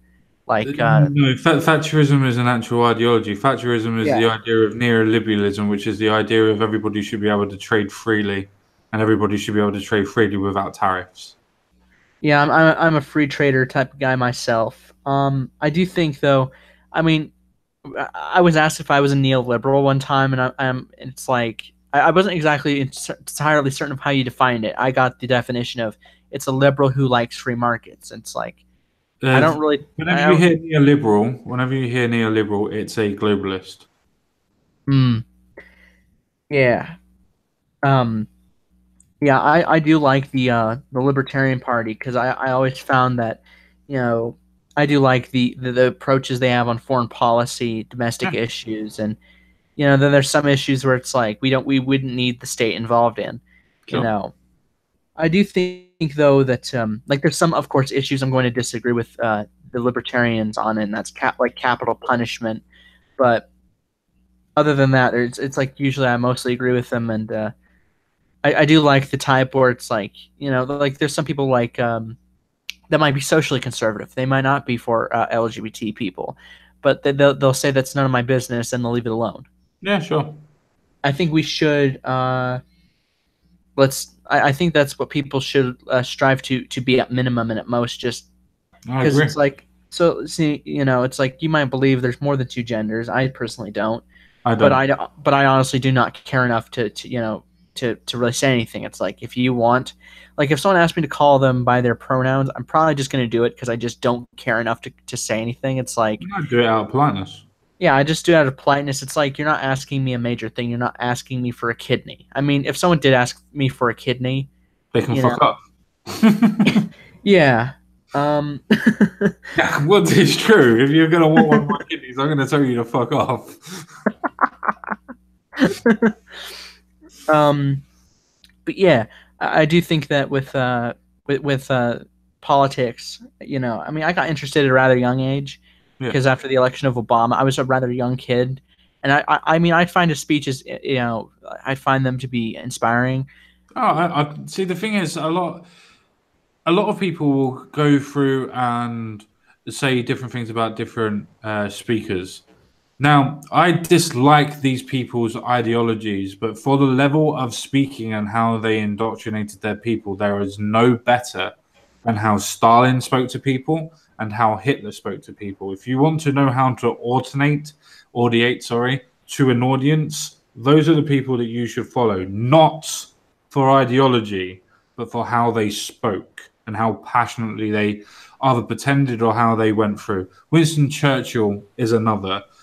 Tony Blair is another. Now, I hate fucking Tony Blair. I think he's an absolute cunt. But I can't take it away from him. When he spoke, he drew you in. Same as JF Kennedy. When they speak, they may not be the best in ideologies, but they draw you in. That is the way that you know that you have a good auditor. Yeah, I do think that, I've listened to several presidents' inaugural addresses like John F. Kennedy, Lyndon B. Johnson, and whatnot. Yep. And I like the level of passion they had because it showed that they cared. And I think that, because you look at politics and you look at the history of our respective nations. In my country, I think post-truth politics really began after the assassination after Kennedy. Considering the fact that we look at, after Kennedy's assassination, I think that's where people started to not be able to believe what their government had to say, and especially after Nixon, Ford, Carter, Reagan, Bush years, and Clinton, Bush, and Obama and Trump. Yeah, it's like, damn, we have declined quite a bit in quality of presidents. I don't know what your favorite prime minister of the UK is. I don't remember what Lapis's favorite Canadian prime minister was, but I think one of my favorite presidents, depends on which century you'd be asking me. There's like several, but the top I think would kind of have to be Grover Cleveland. Sure. What's your favorite, if any, prime minister of your country? Mine would be, surprisingly, Winston Churchill and Margaret Thatcher. Churchill because of his doggedness and his idea of everybody telling him to give up and surrender to the Germans, and he told them to fuck off. No, we're going to fight. And he basically dragged us through that war, and was one of the main reasons why Nazism never took over the whole of Europe. Yeah, okay, he wasn't the best over everything, and yeah, okay, so he had a little bit of racist tendencies towards certain people, and I understand that, and it needs to be talked about. But if it wasn't for him, then all of Europe would have been a Nazi colony. Oh, yeah. There's two ways about that. Yeah. Margaret Thatcher, as much as whether you hated her or whether you liked her, you never told it to her face. She earned respect, whether you hated her or not. She was the Iron Lady. This lady is not for turning. Yeah. And... I'd read up about Margaret Thatcher. I kind of took her as like the female equivalent of Ronald Reagan. Like, a little bit. There was some... Reagan was a fascinating president. You know, some of the actions he took, I wholeheartedly disapprove of. The You know, firing, he's a big believer in aliens. yeah, that to me was kind of bizarre. And the whole the SDI program, it's like maybe he's a Star Wars fan, the first president to like Star Wars, or Possibly. and one of the fascinating things is people still debate his economic policy of Reaganomics. You know, to me, it's fascinating just seeing how contentious this is long after he left office and long after he died. Yeah. I mean, I'm not a subscriber to the idea of Reaganomics. I think that it would have been better had he just not done it from a philosophical point of view, but as the point of view is this is going to be literally governing the economy of the United States. Yeah. And because cutting taxes, I like the idea. It just depends on who's getting the tax cut. Yeah. You know, because to me, if you are among the poorest of the poor, no taxes for you. Like if I mean, I've met people who've had only $200 to their name. I don't think they should be required to pay taxes, as that's going to literally, cause their, their financial status to tank. If there are tax cuts, like the Tax Cuts and Jobs Act of 2017. Sure. At first, when I first heard about it and I was reading about it, it's like a lot of the benefits were going to the wealthy, and it's like I'm the type of libertarian. I see it like I wouldn't raise taxes on the rich. However, if I was in power and I had the opportunity to do so, only like the poorest of the poor would get those tax breaks, and to rebuild the middle class, to get the working class to merge into the middle class. So you don't have to you have like just two classes. I would probably disagree with you on your economical plan there. The way that you get rid of the lower class, so to speak, is by giving them opportunities to actually levy themselves out of the class struggle. Oh no, I don't disagree with that. It's just like I'm just a general low tax guy, but if I'm going to give tax breaks, it really depends on who's going to get it. But I could never really endorse the Tax Cuts and Jobs Act, just the way it was structured. Like it's going to expire on the poor, and it's going to be the equivalent of a tax raise. But for the rich, it's never going to. It's permanent, and it's like, to me, I always found a problem with that. Like, I don't like giving tax breaks to the rich. I'm not going to raise taxes on them like Bernie Sanders would, to the point of like a financial suicide. See, I wouldn't. I really dislike about people that always, not yourself, I know you're not advocating for it, but for people in general who go, oh, we need to raise the taxes. It's like, you do realize, for these type of people, not yourself, you do realize that you have 10% of 200 quid is going to be £20. If you have 10% of, I don't know, £2,000, then you've got £200. The percentage is always the same. The money is going to be different. So but you try to explain that to a certain group of people, and they're like, oh yeah, but they pay less tax. It's like, how can somebody that is paying above 40% pay less than somebody else that's paying 40%? They're paying a percentage out of their own money. Yeah. I mean, I've always been in favor of simplifying the tax code to make it. Yeah, to figure out and try to find certain ways to make it less complicated. Yeah.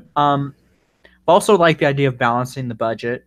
And I think Reagan wanted to do that, but he included tax cuts, raising defense spending, and he wanted to balance the budget. And I'm thinking, you can't do all three. To me, I'm of the idea of we should cut defense spending and put it into things that are severely underfunded.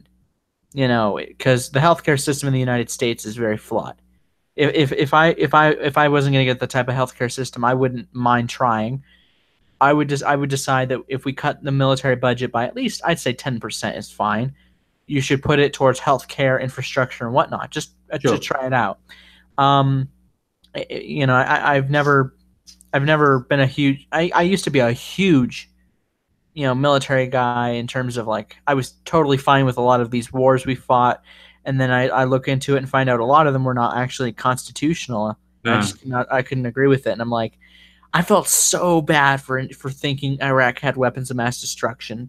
That to me is a nuclear take. I don't think I'm ever gonna fully not laugh at myself for, but You know, it's the same thing for us on our level, for English level. When Tony Blair come back and said that they had weapons of mass destruction, it's like, okay, well, where are they? Well, we're not sure. It was here, but they moved.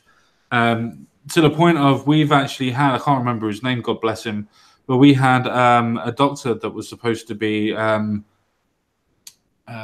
was supposed to have known that there wasn't any chemical weapons and so on and so forth, and he wrote a report. Somehow this person who just wrote a report that was going to say there wasn't any weapons of mass destruction and so on and so forth to go out against the Prime Minister at the time, Tony Blair, somehow managed to hang himself in his own house, even though he was very happily married, and was literally just wrote a report saying everything. Surprisingly enough, the report disappeared. I found who you're talking about. His name was David Kelly. He died in 2003. That's the one, yeah. Yeah. It says presumed suicide. Or at least this is what I'm thinking of. Presumed suicide, hemorrhage from incised wounds of the left wrist in combination with coproximal ingestion and coronary artery atherosclerosis. That is quite a mouthful, but yeah. Yeah. Yeah. Yeah, it was just very, very interesting that type of thing all happened in particular points. Right, my friend, I've been live streaming now for what's the fucking time? Almost 4 hours. Oh, I thought you were only live for about an hour. I was like, 4 hours. Damn, that's quite a while. I was gonna actually go right now, actually. So thanks for having me on. It was good speaking to you, and I hope you take care, and I hope your audience has a good night. No worries. It'd be nice to go onto your channel, or if you wanted to come back again, please let me know. Sure. I'll be more than happy to have you back on and talk about any sort of topics, to be fair. Yeah, sure. Yeah. You take care now. No worries, mate. Thank you very much. Mm-hmm. Right then, chat. I'm actually going to get off myself. Thank you very much for taking the time to actually watch and listen. I was going to be talking about the Kavanaugh stuff, as I said at the end, but I think we really covered that with all Compropoint and everything else like that. And I think it's interesting to be able to talk to people about different aspects of politics as well. I think it's very interesting how different people have different takes, especially from different countries, and how I might be envious of somebody else's country and how their politics goes, and how somebody else from a different political background and country looks at somebody else's and go, oh no, I like that one. It's always a case of the grass is always greener on the other side. I don't think it is. I think you have to look at the processes that you have and build from within and try and change it to the way that it should be or the way that you think it is. But I'm kind of rambling. I'm a little bit tired, to be honest. So thank you very much, guys. Thank you very much for taking the time to watch this video. Please like and share as much as possible if you're still here. Thank you very much, and I'll speak to you all again real soon. Goodbye, guys. Cheers.